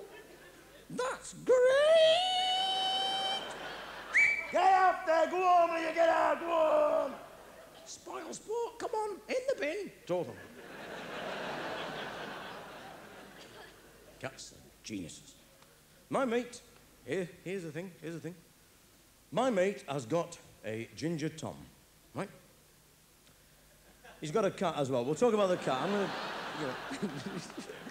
gonna, he's a lorry driver, right, my mate? And he takes this cat with him everywhere he goes for a bit of company, because it's lonely on the road, you see. He always has the cat with him there in the cab, because when he's doing food deliveries, the cat looks after the rats and mice and things like that, you know. He's driving off one day. He's got a load of furry hats that he's taken from Southampton docks up to Harrogate, because Harrogate is even worse than Malone Road. They all wear furry hats, the old ladies in Harrogate. It's like Moscow on a Saturday night in Harrogate. So he's driving along there, the cat's at the side of him playing dominoes, you see. And he's cheating because he's counting the spots on his paws as well, like. He's driving along with the cat at the side of him. Me and Bobby McGee, freedom wasn't everything, nothing much to do. And the cat suddenly nudges him. He looks over, at the side of the road, there's a woman hitchhiking. Pulls over. Now, my mate is dead subtle, right? He leaned over, he said, "What do you want, love?" She said, "A lift to Harrogate." He said, "Oh, did you do a turn?" She said, "I beg your pardon." He said, "Did you do a turn? Did you go, you know, rumpo, dip your bread, you know what I mean?" She said, "I do not." He said, "Fair enough, get out." Doom, and shut the door. The cat swallowed 4 dominoes, it's laughing that much, it's banging its head on the floor, gone. Couldn't believe it, never seen anything so funny in its life, this cat. Further down the road, he's driving along, the cat, the same business. Nudges him, pulls over, woman hitchhiking at the side of the road. "What do you want?" "A lift to Harrogate." "You do a turn?" "I do not." "Okay, get out." Doom. The cat has done weird things to the Yorkie bar, it's banging its head on the windscreen. Gone. Further up the road, same thing. Nudge, he pulls over. Now this time, it's a guide mistress from Lurgan stood at the side of the road. Typical guide mistress, beard, pipe, you know, she stood there. And he pulls over. There'll be letters, don't worry, there'll be letters. He pulls over. He said, "What do you want?" She said, "Well, I'm going to the Jamboree." She said, "I'd like a lift to Harrogate." He said, "Well, did you do a turn?" She said, "Well, it is a Jamboree." She said, "No, I'll move for the lift to Adolescence." He said, "Okay." He said, "Fair enough, get in." She's just going to get in when she saw the cat. She said, "Oh, cat." She said, "I'm sorry." She said, "I've got asthma." She said, "Can't breathe, streaming nose, everything." Oh, he said, "No problem." Got hold of the cat, little door, slung it in the back, shut the door. In she gets, off they go down the road, merrily on their way. 15 miles up the road, up come the bogies in the marmalade butty with the blue bulb going on top. Na, na, na, na, na, na, na, na. Pull him over. He gets out, he said, "I've done nothing." They said, "We're not saying you've done anything, but you're losing your load." They look out, 15 miles, every 100 yards, there's a fur hat. They open the back doors of the lorry, the cat's there, he's going, "Do you do a turn? Get out. Do you do a turn? Get out." Did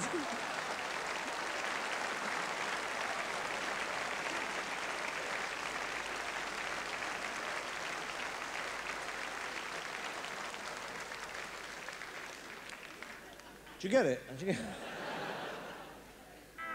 Anyway, like I was saying, this song's all about cats. Here we go.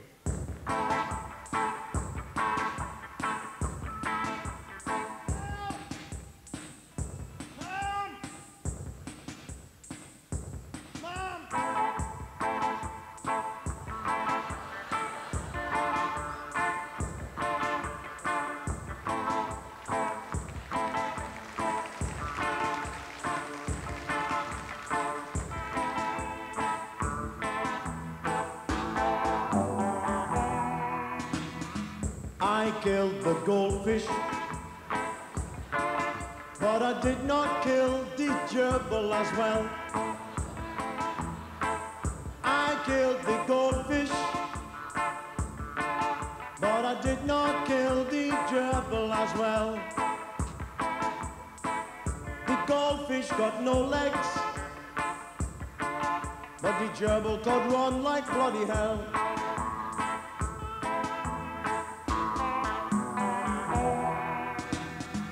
The big doggy chased me, thinks he knows just how to skin a pussycat. Oh, the big doggy chased me, thinks he knows just how to skin a pussycat. I make him chase me across the M1, big Volvo truck, Rover splat.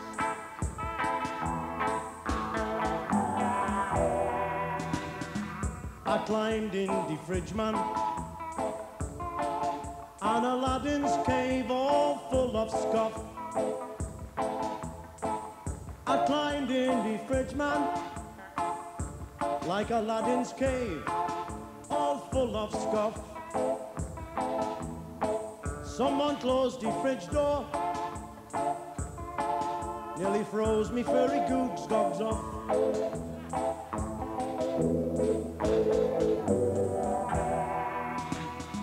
He don't change me cat litter, so I tell ya man, me tray's all smelly. He don't change me cat litter, so I tell ya man, me tray's all smelly. But I'm gonna get me own back, gonna do a big poo in his wellies.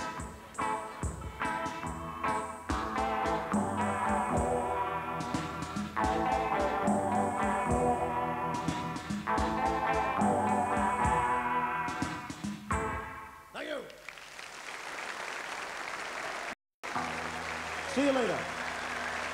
Good night and God bless. Thank you.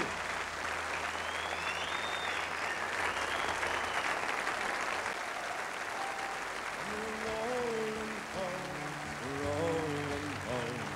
Now the night's over, it's time to be gone. Rolling home, rolling home. Time we were rolling home.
Mesdames et messieurs, le moment est arrivé pour jouer pour vous une chanson d'amour populaire français, oui?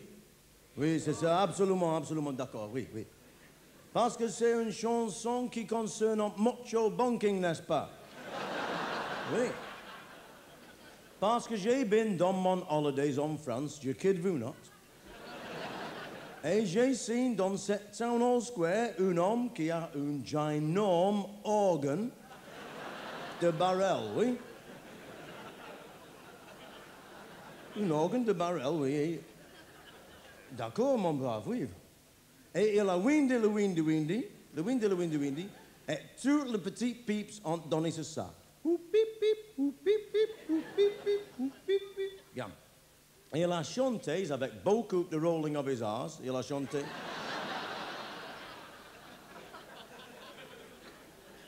C'est une soirée de novembre, je veux connaître mon amour sur le toit de Paris, je comprendrai, d'accord. Et je thought, crack a duck. Je can do that, je thought. So, je kid-vous not, j'ai written cette song. Oui, il y a beaucoup de words français dans cette song parce que c'est not all use writing Russian words in a French song. Il y a words comme... Il y a words comme ducks. Ducks is French for two. Ducks is two ducks. Giraffe, une giraffe is a bottle of wine. Une giraffe de vin is a bottle you drink in a lorry. As against coco van, which is a chicken that's been run over by a lorry. And not as some people think Rudy's in a dormobile, so... Une giraffe de vin is a bottle of wine. And if you've got to explain it, don't worry, we'll be here all night. You've got to start telling it. And une giraffe de vin blanc is an empty bottle of wine, right? Bien. Pas de problème nécessaire, oui. Vachement formidable, mon brave. Now, there's one other word you do need to know in French for this song, that's mad. Il y a beaucoup de sorts de mad. There's dog mad, there's cat mad, there's budgie mad, and the worst sort is whale mad. Whale mad, c'est le plus dangereux, whale mad. Slip in that, you've had it, finished, no chance. Well, bien. Cette chanson d'amour, c'est très romantique. Oui, c'est une chanson de banking, comme j'ai expliqué à vous. C'est très romantique. C'est called, cette chanson, Les Trotters de Paris. Les Trotters de Paris. The pavements of Paris. Trotters is the French for pavements. Pigs trotters in France is a pavement made out of pigs, right? Les Trotters de Paris.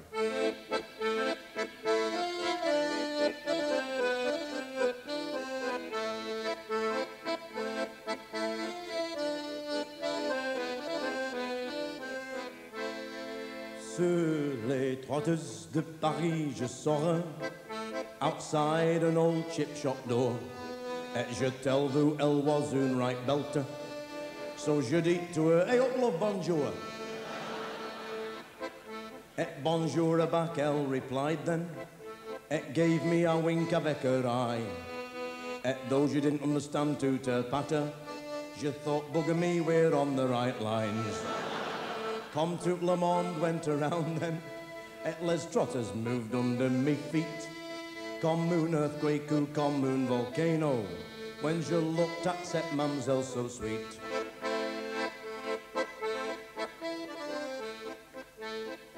Voulez-vous, oui, je asked her. Comme le vieux Notre-Dame rang its bell, she said, oh, but I'm waiting for mon mari. Je thought, she might even have Marie as well. You never know. Après ducks, giraffes de Van Blanca, je vous adore, mon cabbage, je said. Et je gave her a kiss, et je murmured, je suis knackered, c'est time pour mon bed. Comme tout le monde went around then, et les trotters moved under me feet. Comme un earthquake ou comme un volcano, when je looked at cette mademoiselle so sweet.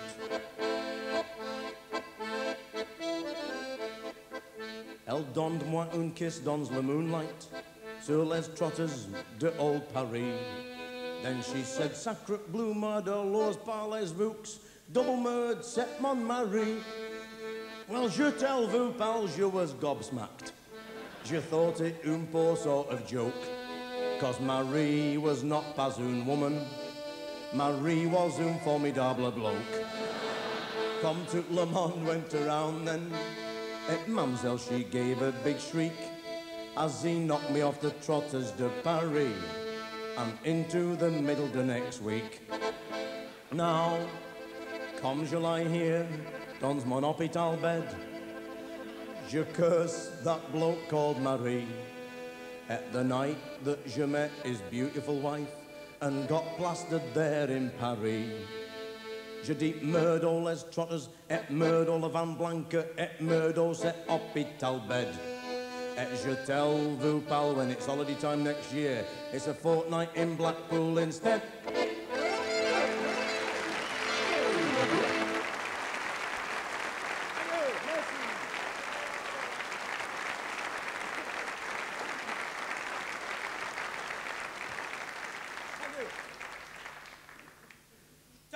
out for a 250-year-old folk song.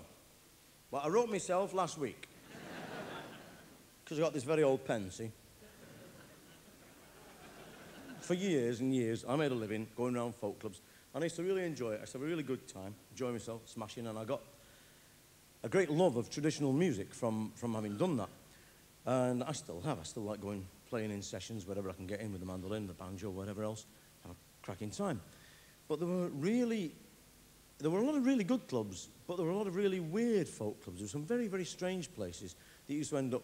And there was one place that I went down to in the south of England, in a village way out in the sticks, or it had been in the sticks, and then they built a new town round it, like, you know, somewhere, I think it was called Lower Bendover or Upper Legover or something like that, or Much Haddam. I can't remember what it was anyway. So anyway, I turns up at this pub called the Programmer and Weasel, and I got there and there was a folk club going on, so I got in the upstairs room and I'm waiting round, like, and all the audience came in. You saw the people who were folk club members all came in, and it flabbered my gast, I'll tell you, because they were all, 300 of them, all dressed in Aran sweaters. I thought it must be a knitters convention, you know, or Friends of the Sheep or something like that, you know. But they didn't have wellies on, so I thought it can't be that, you know, there's not. And they came in, and they came in, and they all sat down, and they all got drunk and sang songs about drowned sailors and shipwrecks and whaling fleets and Botany Bay and press gangs, and it went on and on. And then this geezer got up just before me, and he was a sort of co-guest with me, and he was from Norfolk, and he had a big pigtail and a big, huge ribbon on the back of his head, and he was about 22 years old, a good-looking fella, and he put his hand over his ear, and he started singing, and he sounded about 300. He was always just about to peg out, you know, wooden overcoat job. He went, "Oh, say, went down by Yarmouth, down nice bide, a pretty fair maid. I says, my maid, where be you going to?" She said, "Fine, thank ye. How's yourself?" I said, "I can't complain, thank you very much. Oh, riddle-I, dee." And it went on and on, and it was a dirge for about 1,000 verses, this song, and people died in the middle of it, had to be dragged out of the club by the heels, you know.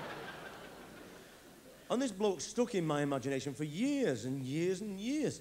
And I started to study really deeply sort of these traditional songs like he was doing, and all of them start off, "As I roved out one May morning." Apparently they did naff all the rest of the year, like, you know, just May morning. And then line 2 was "Down by the riverside," or "Down by the greenwood sidey." And line 3 was always "'Twas there I met my own true love. As I roved out, down by the greenwood side, 'twas there I met my own true love." I thought, that's it, sussed it, sorted it out. Bonking songs, definitely. Definitely. And they were. So I decided what I was going to do was write my own folk song, right? So I studied it and decided to write my own folk song. But the trouble is, I didn't want to write, you know, one song about whaling fleets, one about Botany Bay, one about press gangs, one about mermaids. I thought I'd get them all and stuff them all into the one song, just cram them all in. So they're all in this one song. It's a sort of K-Tel folk song, really. And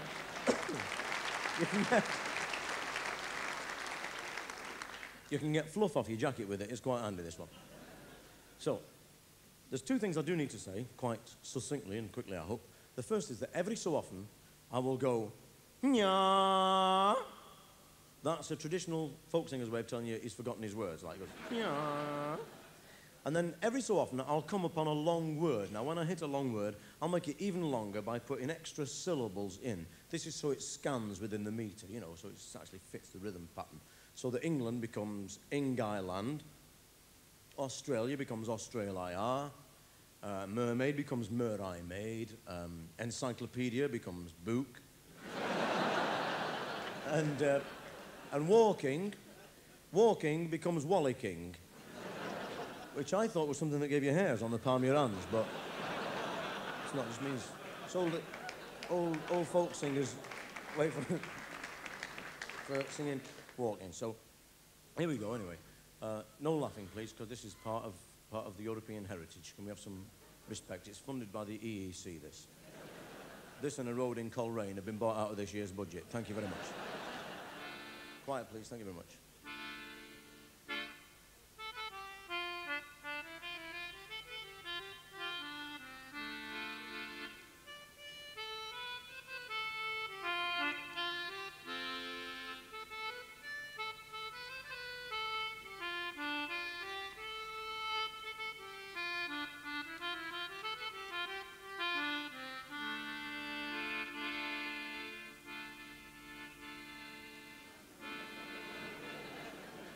Yeah. Oh, come, yeah. Oh, come all ye rambling account ants and listen to me story. 'Tis only 1,000 verses long and I'm sure it will not bore ye. As I roved out one May morning in Woollyworth to get some elastic bands, as I rode past the pick and mix, I was jumped on by a press gang, yeah. Oh, for 40 days our ship was tossed all in the Bay of Biscay. The crew was tossed and the captain was tossed. I was very sick myself in an ashtray. Yeah. Yes. And we landed on Crimea's shore, and in no time at all, I lost an arm and leg and my Sony personal stereo with the help of a big cannonball. Yeah. And I was sent back to Old Ing Island and was constrained to beg, 'cause there's not much call for a Bow Street runner what's only got one leg. Me and 4 more out poaching went into Lord Scrotum's park. Yeah. And caught we was by gamekeepers, we should have gone in the dark. Yeah. Oh, transported we was to Botany Bay on far Australia shore. But I disguised myself as a kananganangangaroo and jumped ship at Krakatoa. I was lying down and having a kip there upon the sands when a big volcano went biff bang crack. It went off in me hand, yeah. Oh, yeah, yeah, oh. It blew me up into the air and far across the briny. I got up so high I could see the sun. It was big and shiny. Then me progress, it reversed itself because the air was terrible steep, and I fell back down as fast as I'd wented and landed in the deep. Yeah. I was just about to die from breathing water when, to my surprise, I was escorted to the surf, yes, by a pretty mermaid. I was picked up by a whaling fleet and in search of whales did go. I told them it was next to Ing Island, but they did not want to know. Oh, yeah. Yeah, they said them whales was very enormous fish. I thought that was very courageous. The captain said he'd once caught Moby Dick. I said I hoped it wasn't contagious. Yeah.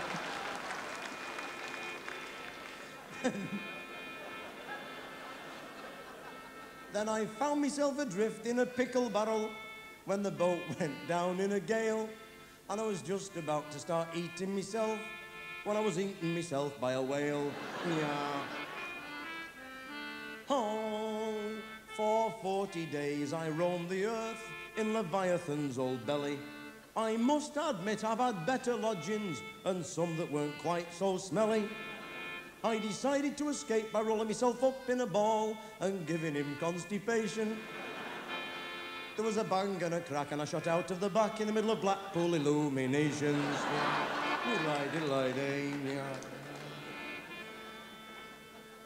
And 'twas there I met my own true love as I was wallicking on the sands. She was hiding in a little tent with a Punch and Judy on her hands.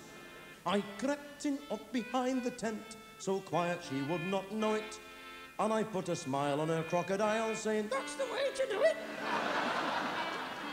So, come all ye rambling wheelbarrow designers, and warning take by me.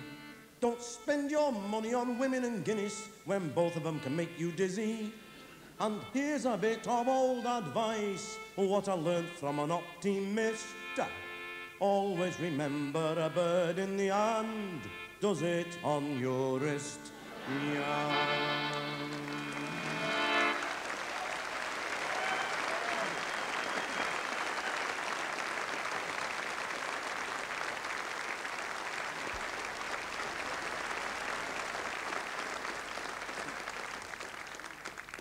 Thank you. I'm going to sing a song now. And it's a song that takes a little bit of explaining because it's a song that tells the story of the last flight of a Lancaster bomber from Lincolnshire, or Bomber County, as it's called, in 1944. And the song took me a long time to write because it was one of those things I was quite embarrassed about, really, because the song is a very personal one, and I've never really written anything that's been as personal as this before. It tells the story of the last flight of my own father, who died in the last flight of this plane. He was a navigator in this bomber, and they were flying over to bomb Germany. And I wrote the song basically because of that, and also because one of my best friends is a fellow called Jürgen Bock, who works for the BBC in Germany, and he was a child in an air raid shelter in Cologne on the night that my father was bombing his city, which seemed to me a superb piece of irony, and to point out the stupidity of all wars. So for a long time I wanted to write the song, and I couldn't find the link that I needed, which was some sort of, I got the chemistry, but it just didn't work right. And then one night I heard on the radio a pilot talking about his experiences in the Second War, and he talked about what he called a bomber's moon. That was when the moon was full and clear, and you could see the landscape spread out below you, and it was a great help to the bombers. And that was the link that I needed. So I wrote this song, and somebody asked how long it took to write, and I said it took me 3 weeks and a lifetime. And the song's dedicated to all the crews and the airmen of World War II, and it's called simply A Bomber's Moon.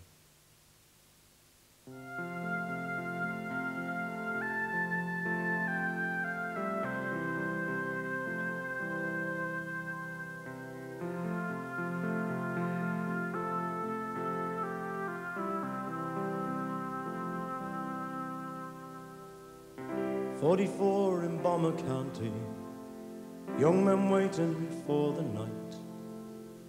In the hedgerows birds are singing, singing in the falling light. And the captain says, tonight there'll be a bomber's moon. We'll be there and back underneath the bomber's moon. 1,000 bombers over the northern sea, heading out for Germany. Chalky White stands at the dartboard, Curly Thompson writes to his wife, Nobby Clark and Jumbo Johnson are playing cards and smoking pipes. And over the hangars rises a bomber's moon, full and clear, rising as the engines croon. And the planes, they taxi out onto runway 5 and sail off out into the silvery night. Sandy Campbell checks his oil gauge, the Belgian coast is coming soon. Curly Thompson lifts his sextant and he lines upon the bomber's moon. And the waves are shining there below the bomber's moon. The Lancaster's flying high below the bomber's moon, coming in along the Belgian coast. 1,000 silver-shrouded ghosts.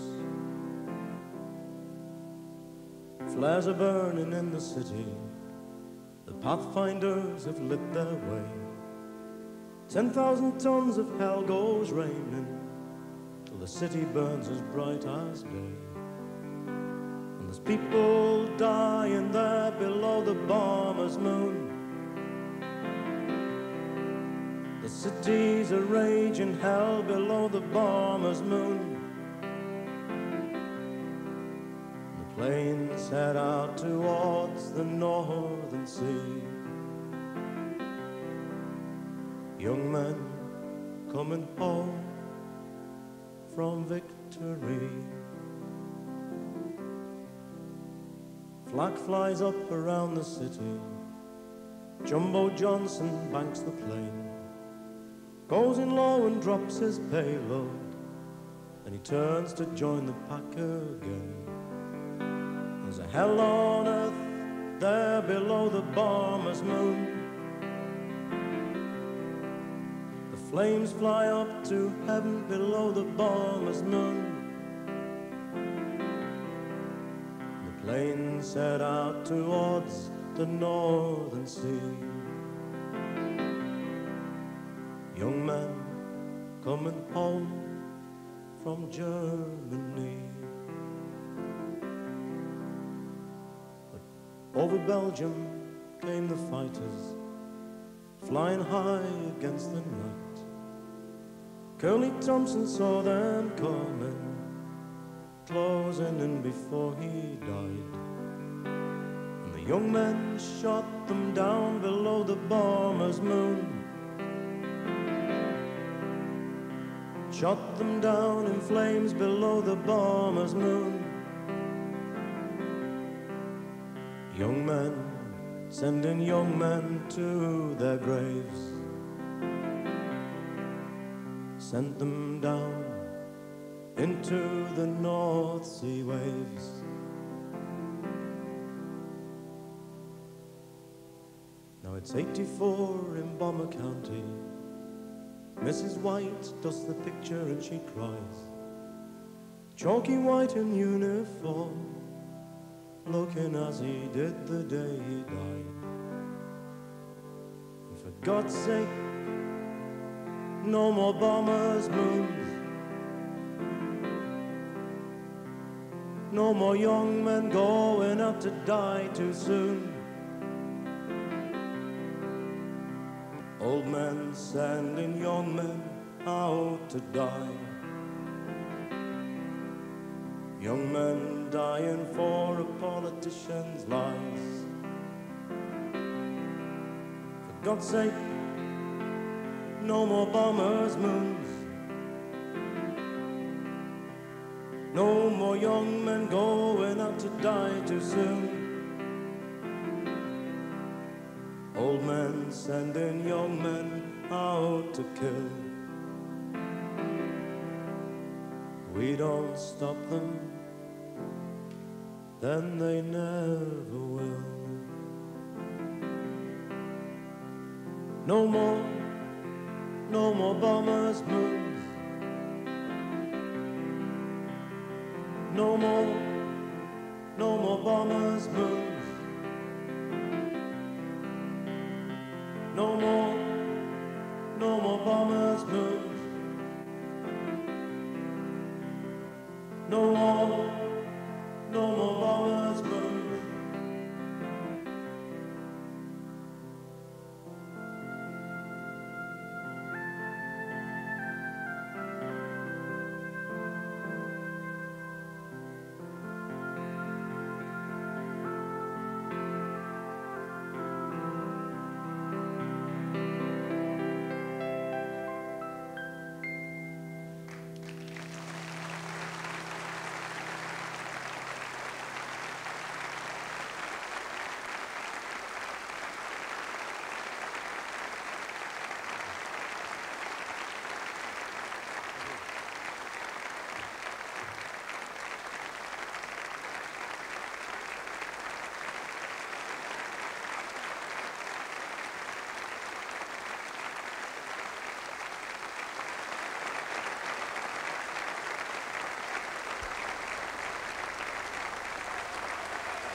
Good night, God bless. Thank you.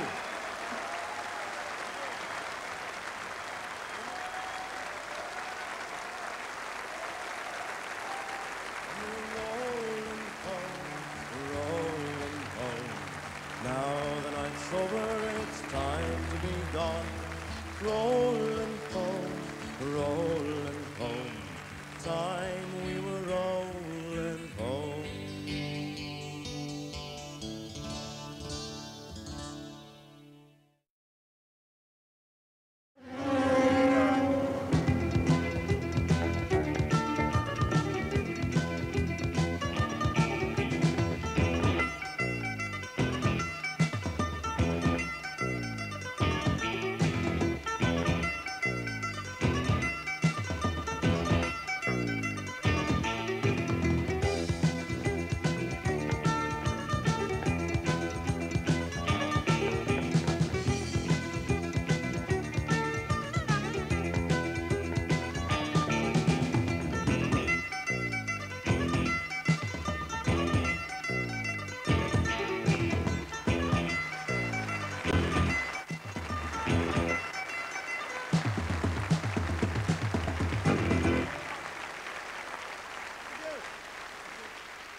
now for some rock and roll. Oh, I do this and people go, rock and roll? Does he know about it? Stupid four-eyed curly-headed twit, listen. Listen, pal, I used to play in a rock and roll band years ago called Teddy and the Bombiters. We used to go all around the place playing things like,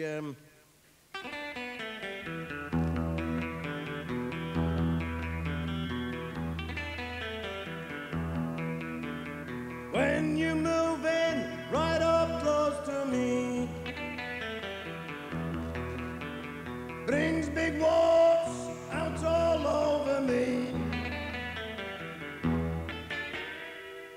Oh, those were the days, traveling around in a clapped-out automobile all over the country, playing rock and roll, all American stuff we used to do. I used to love American music because I wanted to be American, me.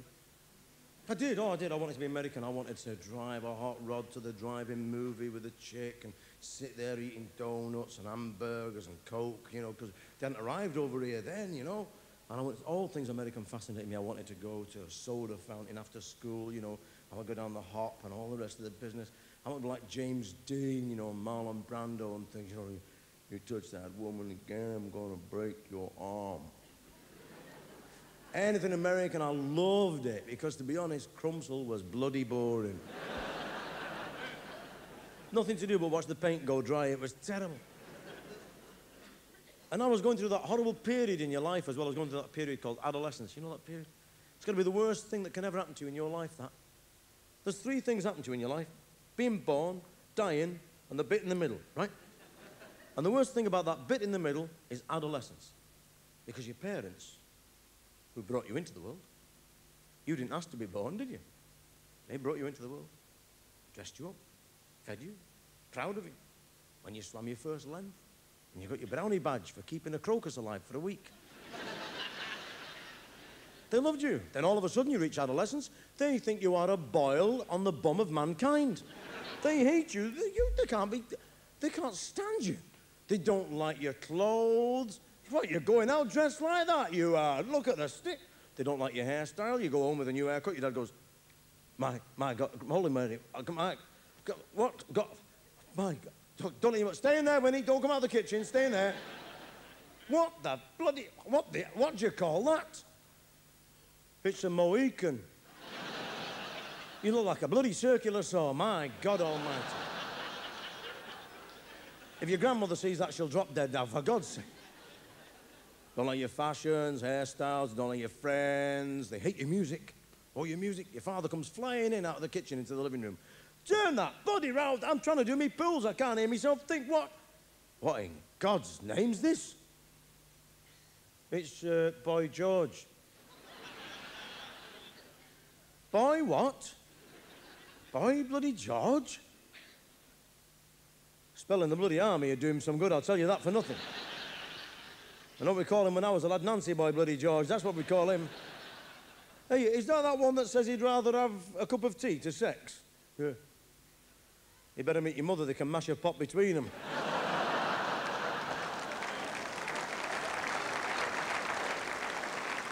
Then when you do go out, they want you back in at the time they say. You come in late one night, your dad's there, he's going, ah, so, you remember you got a house to go to, did you? Do you remember? You remember me? I'm your father. You remember me? I'm a father. You've got a mother too. Do you remember her? She's like me, only she's got longer hair. Not as long as yours, my lad, I might add, but... Remember? Your mother has been worried sick all night. Your mother has been fast asleep all night. But your father has been down the pub, he's lost half his money on brag, he's got slopped out of his brain, he's come home, there's no cat, there's nobody to kick, it's your turn. So where have you been till now then, if you don't mind me asking? I am only your father after all, if you don't mind me asking, you know. Just been round my mates having a laugh. You been what? I've just been round my mates having a laugh. Oh, I'm sorry I asked. Of course, I see it all now. You've been around your mates having a laugh. Yes, I see it all now. You go around there every Friday night and you all sit in a circle going, ha, ha, ha, ha, ha, ha. Oh, ho, ho, ho, ho, ho, ho. Oh, don't be stupid, Dad. You know what I'm talking about. We just went round there, we just had a laugh. Oh, sorry, you just had a laugh. Okay. Go on then, make me laugh. Oh, you know what I mean. Go on, make me laugh. I can't make me laugh. Go on, make me laugh. Go on. I told you, I just went round there and had a laugh, that's all. If I get across this table, you'll be laughing on the other side of your head, my lad. I'm telling you, I'll come over there. I'll give you what between the eyes, right on the snot box. Now, that must go on all over the world. This young bull, old bull, adolescent dad, it must happen everywhere. I bet it happens in France, Germany, Switzerland, Australia, Hungary. I bet it even happens. Yeah, here's the thing. I bet it even happens in Japan. I bet it happens in Japan exactly the same. Well, you've seen the water margin. You can imagine it, can't you? Japanese dad pacing the floor there with his watch. Number one son comes home. He's late. He's been at the campaign for real sake annual dinner. Doesn't know whether he's on this earth or full as he's wobbling up the garden path, kicking over the plastic samurai warriors. He's got bean shoots all down the front of his kimono. He's been ill on the double-decker rickshaw on the way home. And he gets to the door of their house and he knocks on it and it's paper and his fist goes right through. And he goes in, his dad goes, "Ah, so. Toyo-sama, toyo-saya, toha-di-ma. Toyo-sama-ya-di-nga, toha. Sima-ya-do-do-ma-cho-do-do-ya. Suma-ya-do-suma-yo-ho-ya-ma-si-ma. Si? Sima-ya-怎么样? Hi-ma, 怎么样? Hi? Ha? 中庸分早有，懂吗？有，懂吗？ 정말 정말요. 너무 도도도미야. 띵가. 아띵가. 정말요. 정말. 잠깐. 허허허허허허. 정말야 장전. 링링. 요도도뭐. 아? 정말. 좀 이제 거기. 아, 인데고 요도모기가 아예 좀 좀요. 좀 하중도 그치마다 좀 비정말 인데가 도고 좀 냐. 띵가. 요 검소요 파. 호통 좀. Then I just staggers around and he goes, "Bollocks."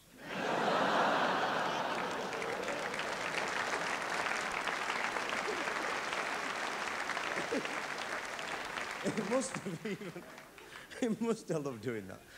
I love doing that bit.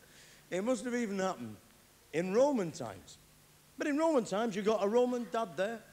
He's reading the wax tablets, page 3 of the Solus. He's reading it.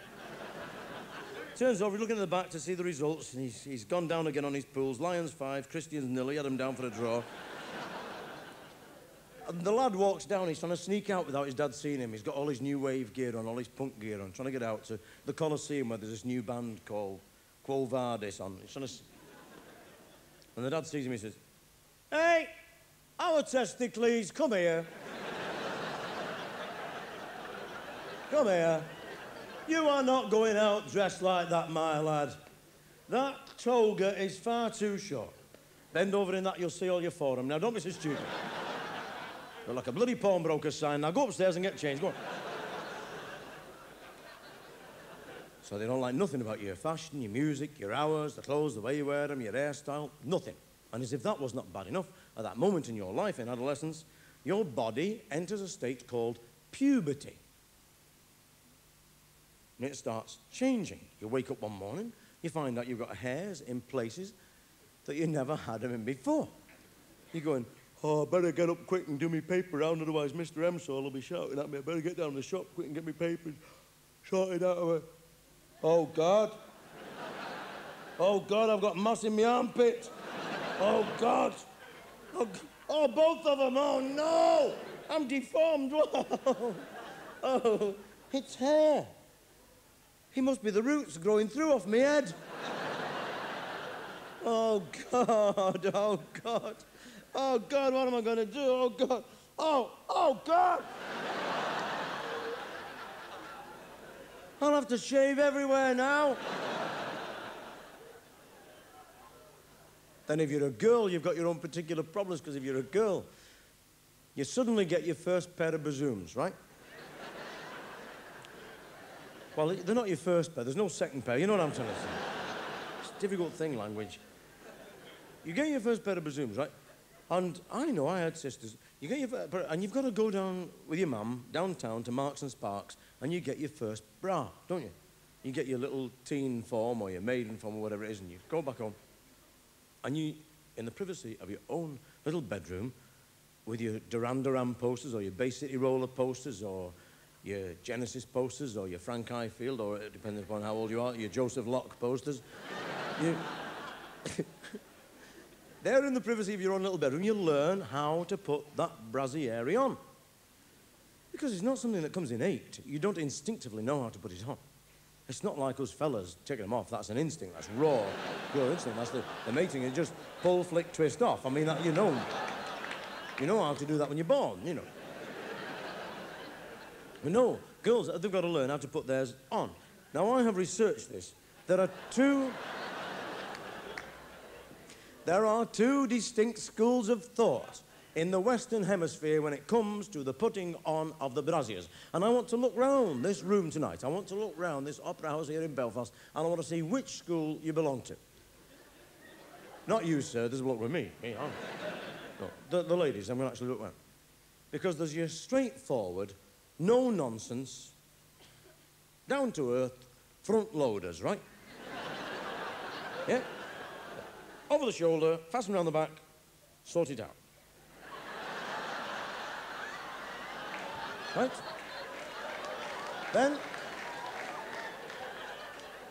Then there's your unorthodox, breakaway, schismatic sect, a real weird sect. And then you put them on back to front, fasten it here, and waz it all the way around. Now,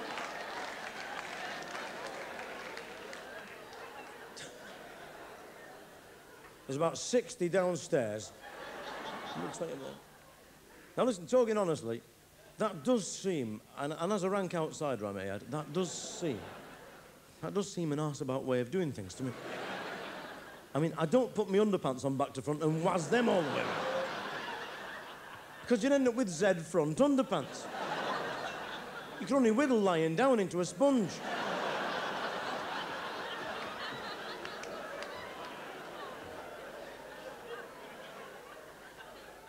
But then again, I'll tell you something. Then again, if you're a lad, when you reach this age of puberty, you've got your own particular problems, actually. Very distinctive problems, individual problems, because when you're a lad and you reach puberty, you suddenly start developing spontaneous, localized rigor mortis.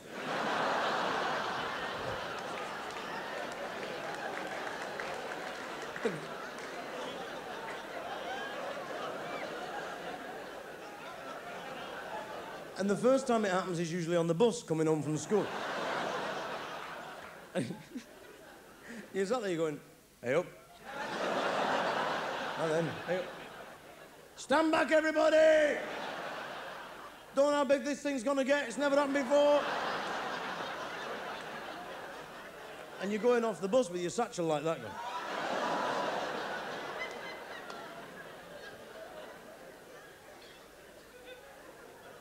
Terrible. And then as if that wasn't bad enough, you reach this age of puberty and your body starts doing all these weird things on its own, as if that was not bad enough. God is up there on the big white fluffy clouds, watching all the nonsense down there, having a good laugh at your expense, and he decides to play his trump card. He's got 5 aces, he goes, wallop, and he makes you fall in love for the first time. I was in love with a girl, and you're not to laugh, I was in love with a girl called Griselda Marrowfat. No, you're cruel to me. But I was in love with her, but she thought I was a Wilbur. She thought I was something the dog had done on their carpet. But I knew she was going to a party, you see. So I ensconced myself into this party. I got myself invited, because I could play the guitar a bit. They were going to have me round as a sort of bit of light entertainment at this teenage party. Everybody's mum and dad had gone away for the weekend and left the kids minding the house, you know. So there we are in, all-night party, bottle of Strongbow cider, 5 Park Drive, king for the night, no problems. So I can only say from my point of view what I experienced that night at this teenage party, or this snogging. There were the girls who used to hold themselves dead stiff like that. Right? So it was like groping an ironing board. Hold themselves dead stiff. And they'd hold their lips dead tight like that, just rigid. So it was like kissing a money box.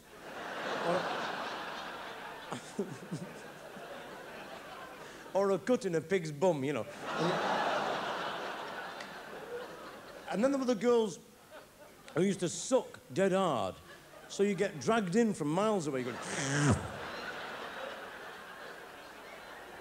And you'd have to peel them off like a sink plunger.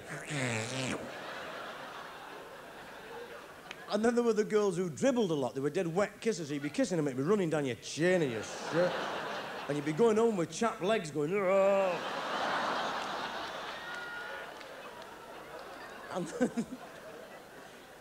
And then there were the girls who opened their mouths dead wide when they kissed, so it was like kissing a jam jar. And you go in and go, hello? I've gone blind, hello? And then, I'm sorry to say, but this is true. I'm sorry to say this, but it is true. I don't like talking about things like this, but there were girls who used tongs. I didn't know you did that. I'm kissing this girl, and she stuck her tongue in my mouth. She went... I thought... Hey up, her nose has fell in. And then it...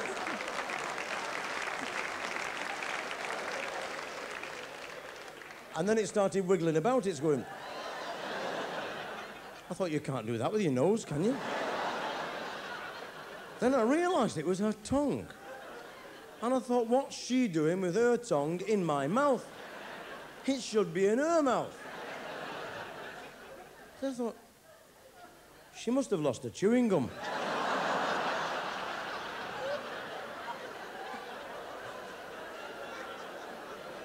And I'm trying to tell her, I'm saying, I haven't got your chewing gum, you know. Fella right wally, I'll tell you. And then there was this heavy petting. Now, that was a weird business. I'd never come across this heavy petting stuff. I'd read about it in my mum's magazine, because she used to get the Woman's Own, and she was worried, Scunthorpe. They're all worried in Scunthorpe, to say the truth. Dear Evelyn, my boyfriend wants to indulge in heavy petting. What shall I do? I thought, well, if he wants to buy the gorilla, let him. He'll soon get fed up of it when it's ripped his head off a couple of times. I didn't know what heavy petting was. Then I found out when I got to this party, heavy petting. What? Weird it was. I'd never come across it before. It was nothing to do with gorillas or anything like that, heavy petting. It was all... It was all that stuff, you know. And I didn't know what was going on. I'm sat in this room, and I've gone through all the songs, and all of a sudden, in the dark, round me, I can hear people making noises. They're going, oh, oh, oh, oh,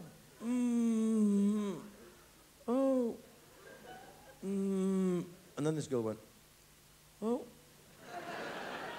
What's that? What's what? What's that? What? That. Oh, that.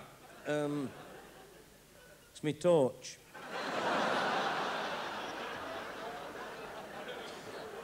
Well, you can go and get a cup of cold water and see if your batteries go flat right away, go on. And then I ended up upstairs with this other girl, and this was really weird. I'm kissing this girl, and she said, stop it. I said, what's the matter? She said, it's not you. It's me. I thought, she's done bugger all. I said, what do you mean, like? She said, it's the wrong time of the month. I said, Monday?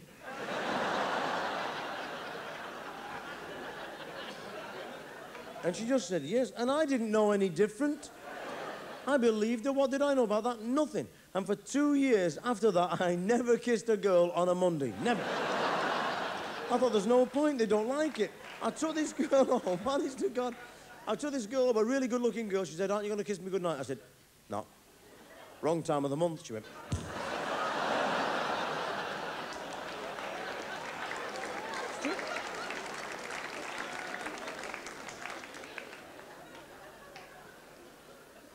So this whole confusing world of adolescence and puberty, when I did in fact start going out with a girl, I was about 17, she was about 16, and things used to get a bit into hand, as they say, and we'd be babysitting.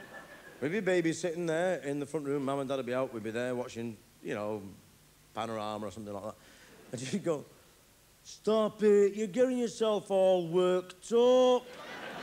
And I'd be eating coal out of the bucket saying, too true I am, one, banging my head on the wall. And it was awful, because let's be totally brutal and frank, absolutely honest, no messing about. There's no point in beating around the bush. Let's be total and brutal. There was no pill in those days. No pill. No. It was chuck it and chance it, wasn't it? Either that or you got off at Carrickfergus instead of staying on till Lurgan, you know what I mean? And there's a lot of people here ended up here tonight through broken points, I'll tell you that for nothing. And it was either that or you got some thingies. Now, in those thingies, you know what I mean, thingies. And I didn't know what they were. I didn't know what it was all about. And I'm telling my mates in school about how crazy all this was and eating the coal out of the bucket and banging my head. They said, get some thingies from the barbers. I said, what? I said, go down the barbers and get some thingies, you know. Because in those days, you didn't get them from the chemist. You had to go to the barbers. I said, what do you mean? And they told me what they were, and it came back to me in a sickening flash of reality then.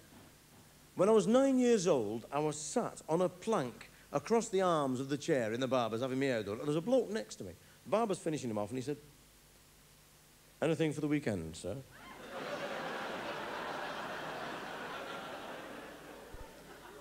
And this fellow said, yes, yeah, oh yes, yes. And he got this little packet of things, stuffed him down his pocket. I thought, how's he going to live on them for a weekend? And I was not as hard-faced in those days as I am now. I was dead nervous, shy. It took me 11 barbers before I could pluck up courage to go in. Honest to God, I went in the last one, it's 5:30. He's sweeping the air under the sink. Oh, he said, what do you want, son? I said, just a trim, please. He said, son, he said, the only hairs I can cut are those up your nose.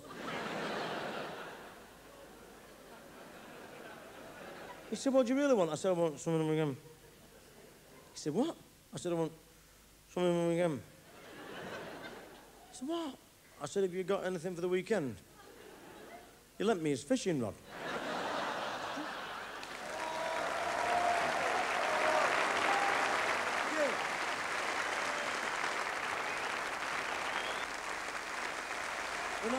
Thank you.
Like the Mekong was to old Dan Dare, like Goldilocks to the three bears, like chewing gum in pubic hair. That's what you are to me.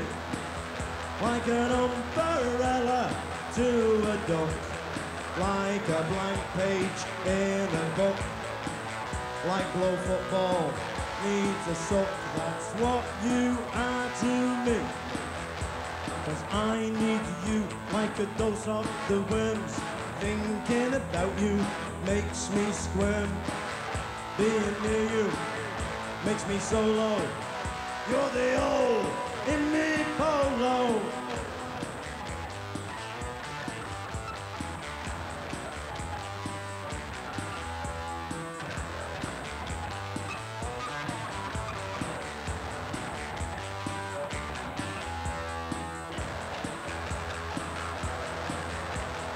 Adam and Eve, like they needed the fruit, like a penguin needs a tube of glue.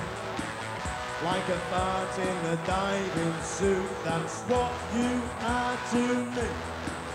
Like a mist bus on a rainy night, like a Christmas tree without the lights, like making love without taking off your tights. That's what you are to me. I need you like a dose of the worms. Thinking about you makes me squirm. Being near you makes me so long. You're the old in me fall long.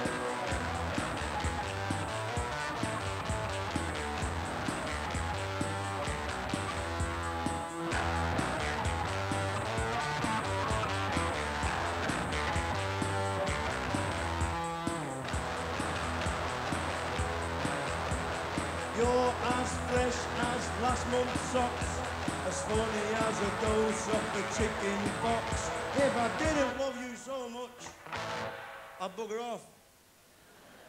But I love you, you crab-faced, moaning, mithering. What time do you call this coming home? I've kept your dinner warm for you, it's on the back of the fire. Man, I don't know why I love you, I just do. I love you, that's all. I love you because I think it's something to do with you being a millionaire.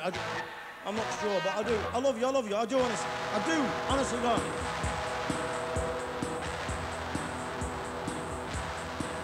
Was like Loopy Lou was to Andy Pandy, Corky the cat was to the dandy, like Mahatma was to Gandhi. That's what you are to me.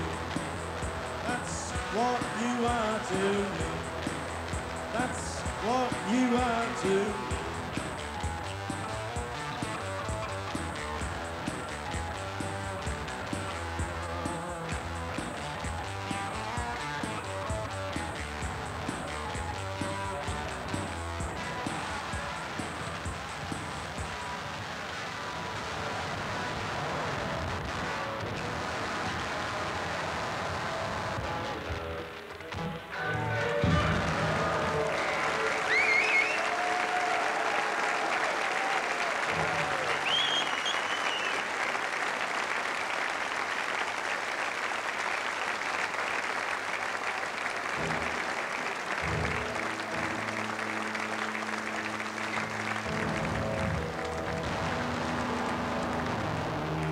Thank you. Good night.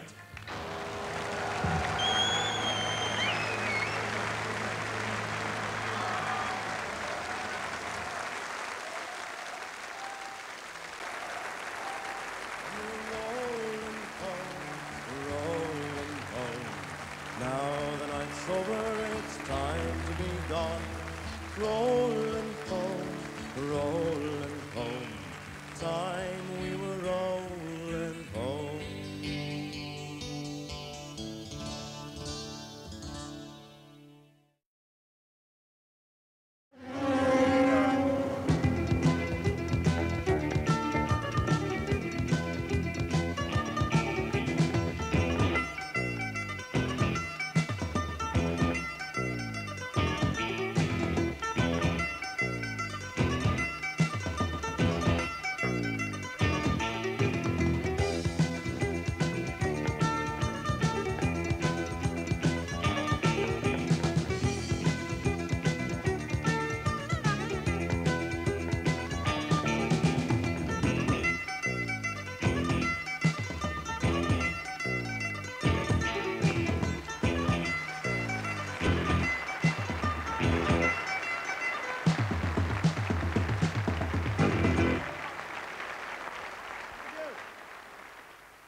When I was 23 years old, I was married with 2 kids, and through no fault of my own, I found myself out of work, and I was out of work on the dole for about 3.5 months, and it was an experience. That was in a day when there was plenty of work to be had. It was just difficult to find a job. And I was out for 3.5 months, and I think once you've been on the dole, you never ever forget it. And there's something sort of basically degrading about having to go and sign on every week for money. And even though I don't have to do that now, I've been looking around me at the places I've been visiting on tour and seeing what's actually happening to the place and happening to people. And it's made me more than a little bit angry. And over the last couple of months, I put this song together, and it's just called God help the poor.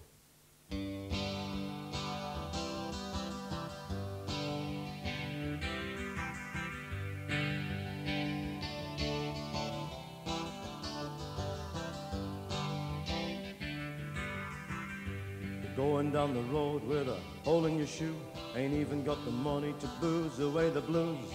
Same old story, nothing's new. God help the poor.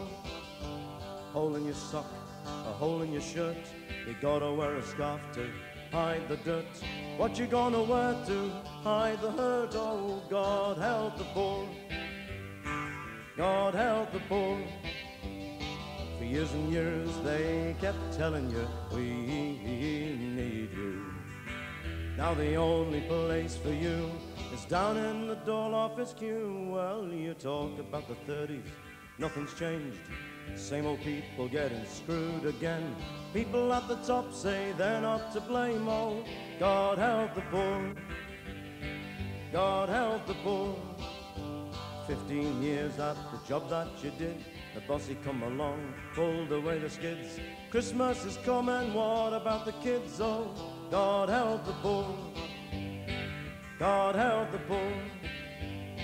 For years and years they kept telling you, we need you.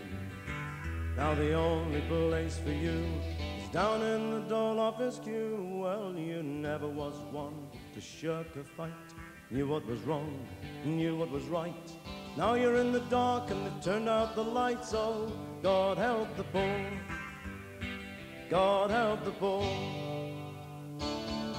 So you're going down the road with a hole in your shoe, not even got the money to booze away the blues.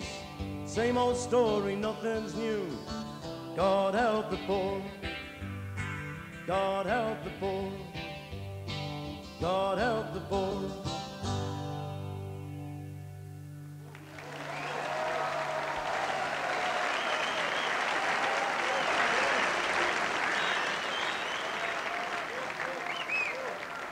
First of all, I want to talk about something which actually battered me between the eyes yesterday. I started to think for the first time and really deeply about what television does to your brains, about how it softens your head up and prepares you for the invasion of the hell creatures. You know, this idiot's lantern in the corner of the room glowing all night, the haunted fish tank sat there, you know.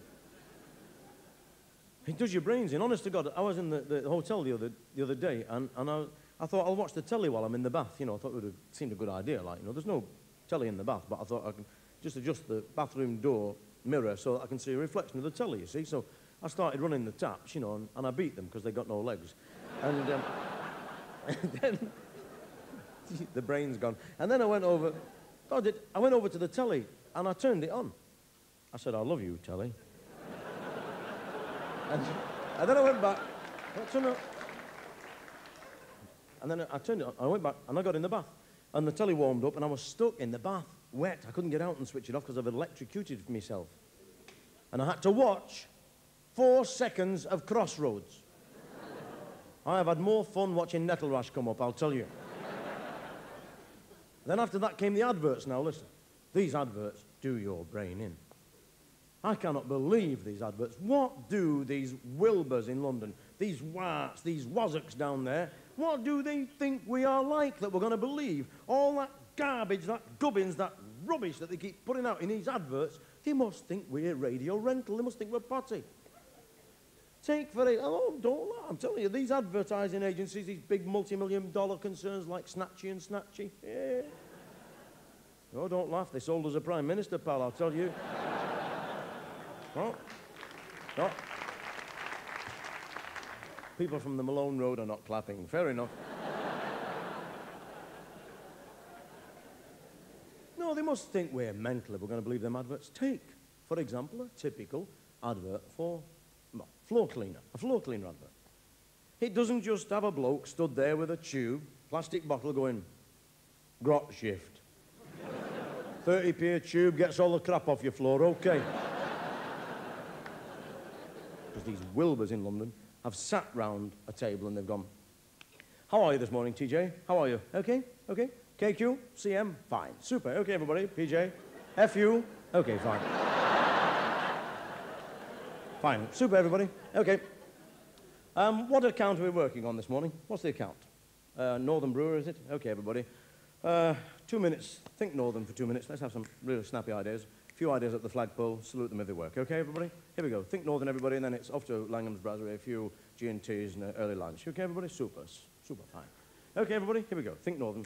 Okay, Northern, flat hats, ferrets, rickets, diphtheria, kiln in the bath, bingo, Coronation Street, brass bands. Brass bands. Is it everybody okay? Brass bands? I'll agree. Okay, TF, okay. You've been up north, haven't you, Jameson? You've been up north. I mean, you got to Kettering once, didn't you? Super, wonderful. Okay, so the brass band music starts. Now, the music, again, another dead composer, so they don't have to pay no royalties, you know.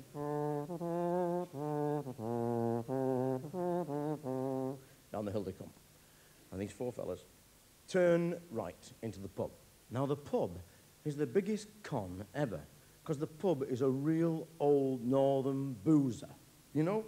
Just sort of old brick-built or stone-built pub with the old sash windows and the old slate roof. You go inside, it's got the stone flag floor, the mahogany bar with the brass rail, copper nail to the top of the bar, lovely old pie case at the back, you know, cut glass windows all over the place. And they've got these beautiful old optics and mahogany back mantle and all the old Britannia metal tables with the mahogany tops, you know, the old fellas sat by the fire there, playing dominoes with a little dog tied to the table leg, you know.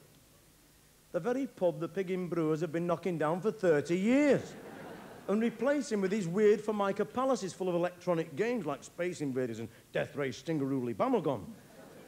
You go in there and they're all going dabba dabba beep beep, dabba dabba beep beep. It's like drinking in a heart-lung machine. You're going.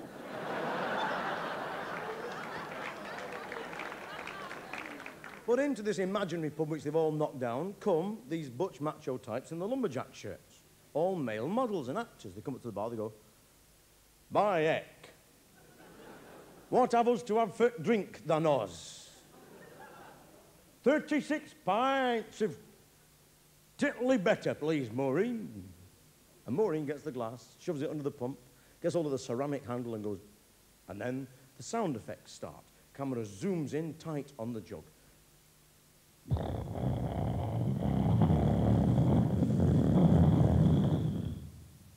Holds it up to the light. Not a floater in sight. No barmaid's eyelashes, no cockroaches, nothing.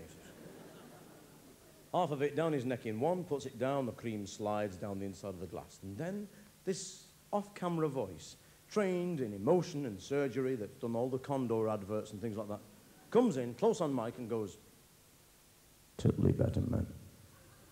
You just can't beat them." Fine, okay, fair enough. But what they don't tell you, in that advert, that after 13 pints of their particular electric soup, you are taking your jacket off to lampposts, offering to fight them. Come on, you one-eyed bugger, I'll have you, come on. Don't care how big you are, pick your window, you're going through it, come on, pick your window. After 13 pints of their own particular brand of milk of amnesia, you go for a curry that you never even wanted. I am convinced that the brewers and the Indian restaurants in this country are in league. They are putting something in your beer that makes you a Vindaloo addict at 11 o'clock at night. Definitely. You could have had huge steak, chips, big rake of eggs on the top of it, peas, all the Monty, bread and butter tea at 7 o'clock. 8 o'clock, you go out for a few pints with the lads. 10:30, you are a raving nutter, craving a tandoori or a Vindaloo or something. I could murder a curry, could you? I could go a curry. And if you can't get into the Taj Mahal with the rest of the Legion of the Damned, who are falling asleep with their heads in the Rogan Josh with severe papadom lacerations all over their faces. If you can't get in, you decide, I'm not bothered waiting, I'm not queuing, I'm going to go home, I'll make myself a fry-up, I'm starving. Now that is the worst mistake you ever make. You stand on the corner saying good night to your mate. Now I've seen this good night on the corner scene enacted in city after city. Over the years I've been driving around as a muso, and it's always the same performance wherever you go. Two fellas stood there, he's going, "All right, my pal. Am I right or what? Are you having it, eh? Are you having it or what? Put it there, my pal, Jimmy. Put it there, mate. You'll do me, my pal. You know what I mean? You do me. You do me, you know what I mean? You know what I mean? I said, leave it out. You know, told him, I said, leave it out, pal. Leave it, you know, I said, no, give me that, you know what I mean? Give me that, you know. But put it there, my pal, you do me, you know what I mean? Do you know the rest of it, you know what I mean? You and me, you know what I mean, pal? Yeah? Am I right or what, you know what I mean? Am I right, are you having it or what, you know? She said, I'll leave it out, you know, so leave it out. I told, you know what I mean? Told him, I said, me, am I right or what? Barefoot days, we're just a couple kids on. Barefoot days, put it there, my pal. This goes on for an hour and a half. It bears as much resemblance to communication as canaries do to cheese. At the end of it, he leaves this shop window with the tailor's dummy in it that he's been talking to. And he staggers down the road, the original plasticine man like Morph off Vision On, remaking himself as he goes, right? Wobbles down their yard, straight into the house, and goes down the lobby, ricocheting like a pinball machine. Doink, doink, doink, doink, doink, ding, tilt, doink, doink. Gets in, switches the light on, the cat's in its basket, he goes, "Light away, man, what's the matter with the light, pal?" "Oh, God, he's drunk, boy." And he says, where did that shoe brush go, then?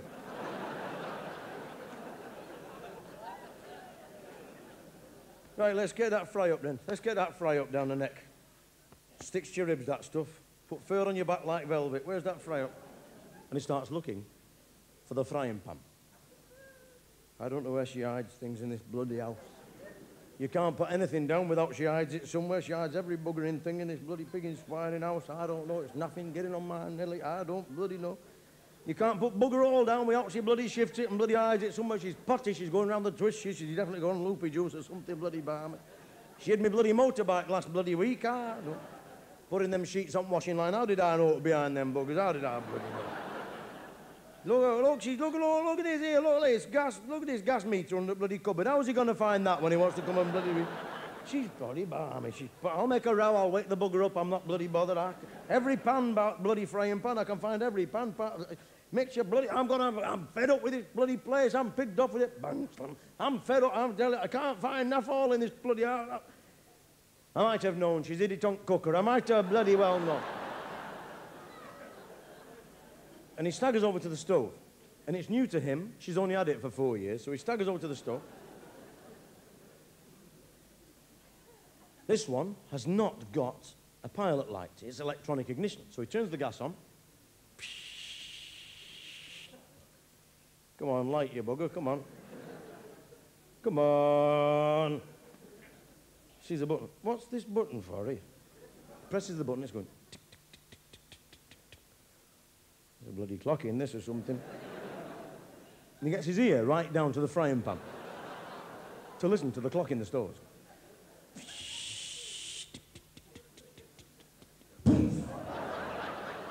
Eyebrows, eyelashes gone, hair gone off the front. Bloody chuffins, pigging, swine, nothing thing.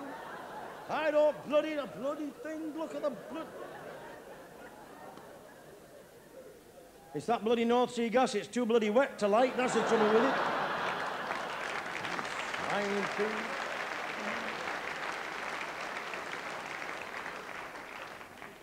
I've got a face like a well-smacked bum. Look at the bloody...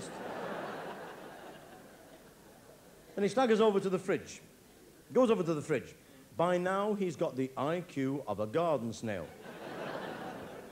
He opens the fridge door and notices for the first time in his life that when he opens it, a light goes on inside. He tries to see if it goes off when he closes it. Then he tries to catch it out by doing it quick. It's no wonder the bloody electric bills are so high in this house, I don't bloody know. What do they need a bloody light on in there for? I'm buggered if I know.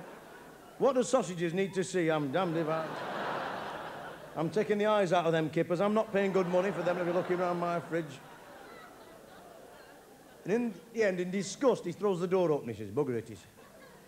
I'll have a look at morning when it's light. I can't bloody tell me.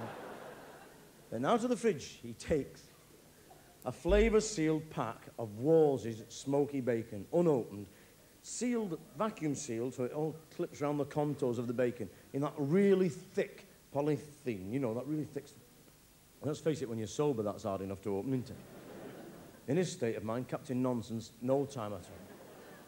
He's on the floor, he's biting it, nutting it, kicking it up and down the place. He's got his Black & Decker out, drilling holes round it. He hits it with the axe he uses for breaking the kindling up, nearly loses 4 fingers, smack, that's it in the end. He throws it in the pan in the packet. Bugger it, I'll cook it in packet. And he staggers to the fridge, looking for an egg. There are eggs there, but his poor wife has not got them out of the box. She's so harassed, she just shoved them in the bottom. They're not inside the little egg rack inside the door, so he throws the door open and he goes, no pigging eggs. No nothing pigging chuffing eggs. I'm stopping her bloody money, I am. £4.75 a week I give her. Housekeeping, I'm damned if I know she's bingoing it or spending it on a fancy man or something, I don't... And there's one egg. Somebody's cracked an egg, thrown the shell away and dumped the egg in a tumbler at the back of the fridge. He sees it there, he says, I'll have that bugger, I'm not bothered. Gets it, and he throws it in the pan. He spends 4 hours trying to fry half an apricot. Bloody pigging, swining, bloody pigging. The cat is sick in the grate, laughing. That shoe brush is making a funny noise over there.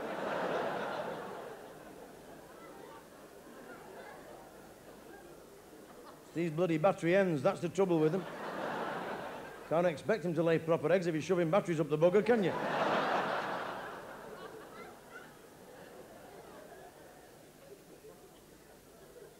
But they don't tell you that in the beer adverts, do they? They don't tell you that you're going to turn into Captain Senseless after all that loopy juice. The other way they get at blokes is not just beer, they're actually selling us now aftershave. At one time, nobody would wear aftershave because basically aftershave is nothing other than perfume for men. That's all it is. I mean, if you wanted something just to stop your face looking like 7 pound of badly wrapped mince,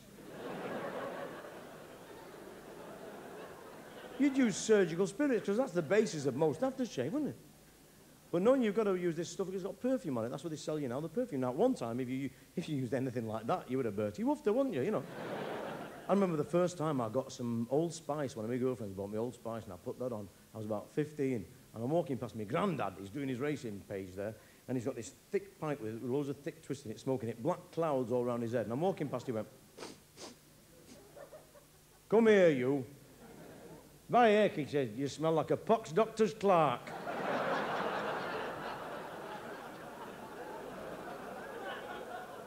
And to his generation, it was the newspaper stuck on the volcanoes you'd hit, wasn't it? Or it was, you know, you'd go out looking like a badly made papier-mâché puppet with all this... Or else it was the alum stick, you know, but now, if you don't use aftershave, you're a Bertie Woofter. It's only butch, macho, charismatic types with loads of kudos who use aftershave. You see these adverts showing these blokes who can surf and they can fight and they get women coming up and going, all because they use this aftershave. And you see these huge fellas with big bare chests stood there and got chins like wardrobes and they're slapping it all over their heads. But what they don't tell you in these aftershave adverts is that you should never, ever put aftershave on when you are stood stark naked in the bathroom. One splash of that on the town halls, you are leaping about and going, well, join him all, hallelujah.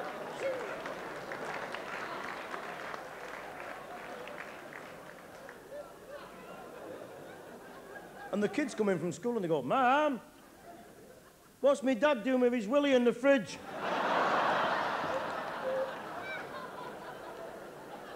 It's all right, Jonathan, he's looking for donuts. Oh. Well, he's made a right mess of the chocolate mousse, I'm not having...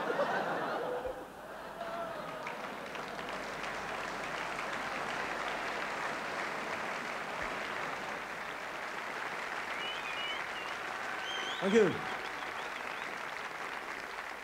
Right.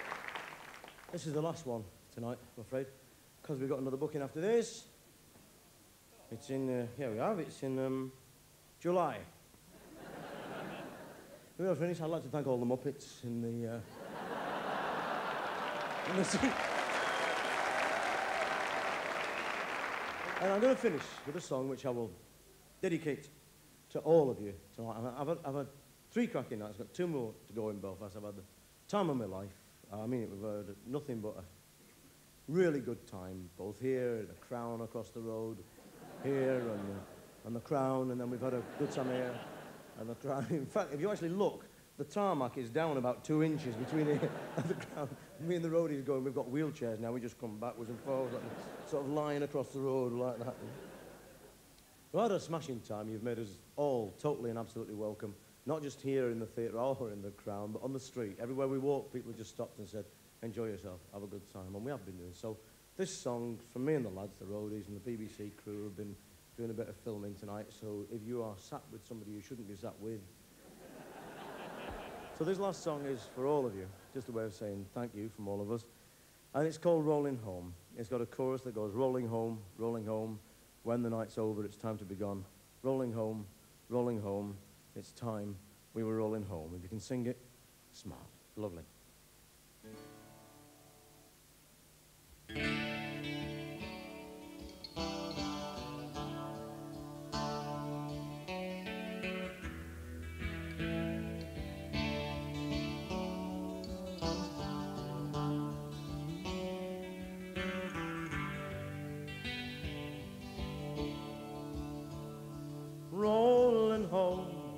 Rolling home. Now the night's over, it's time to be gone. Rolling home, time we were rolling home. Have a go. Rolling home, let's say now the night's over, it's time to be gone. Rolling home, time we were rolling home. We've been on the long road, and the story is now told. Night after night, show after show, a one-night stand band, traveling the land. Now it's time we were rolling home. We're rolling home. Now the night's over, it's time to be gone. Rolling home. Time we were rolling home. I've seen the day break, seen the moon on the lakes, crawl through the fog, going over the snake. Been tired and been hazy, hungover and crazy. Now it's time we were rolling home. Let's say that. Rolling home. Now the night's over, it's time to be gone. Rolling home. Time we were rolling home. We've been all the places, seen all the faces, made new friends, met old friends, had bangers, had cases. And we've sung through the night, even got a bit tight. Now it's time we were rolling home. And we're rolling home. Now the night's over, it's time to be gone. Rolling home. Time we were rolling home. We've been up, we've been down, and we've loonied around. And just like the circus, we've come to your town. But the night's hurried on, and it's time we were gone. Time we were rolling home.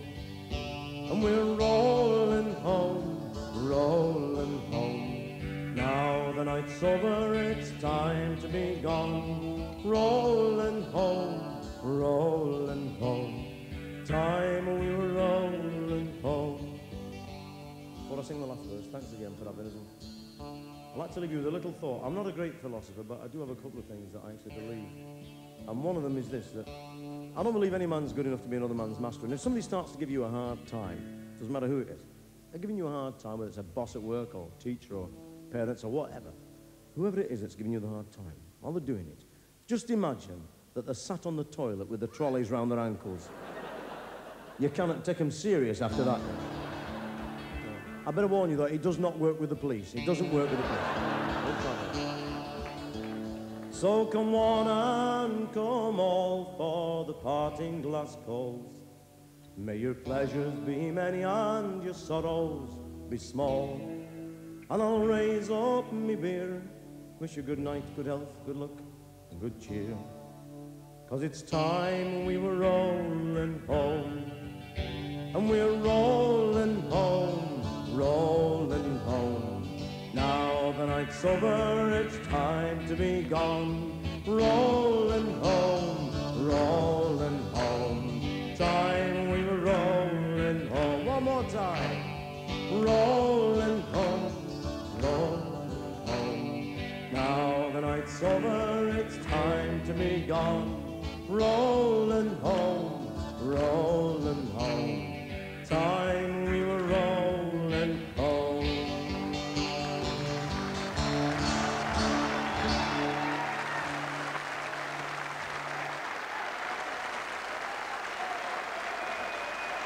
Good night and God bless. Thank you.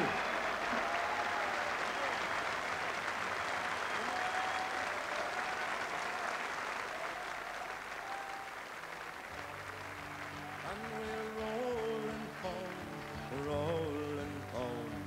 Now the night's over, it's time to be gone. Rolling home.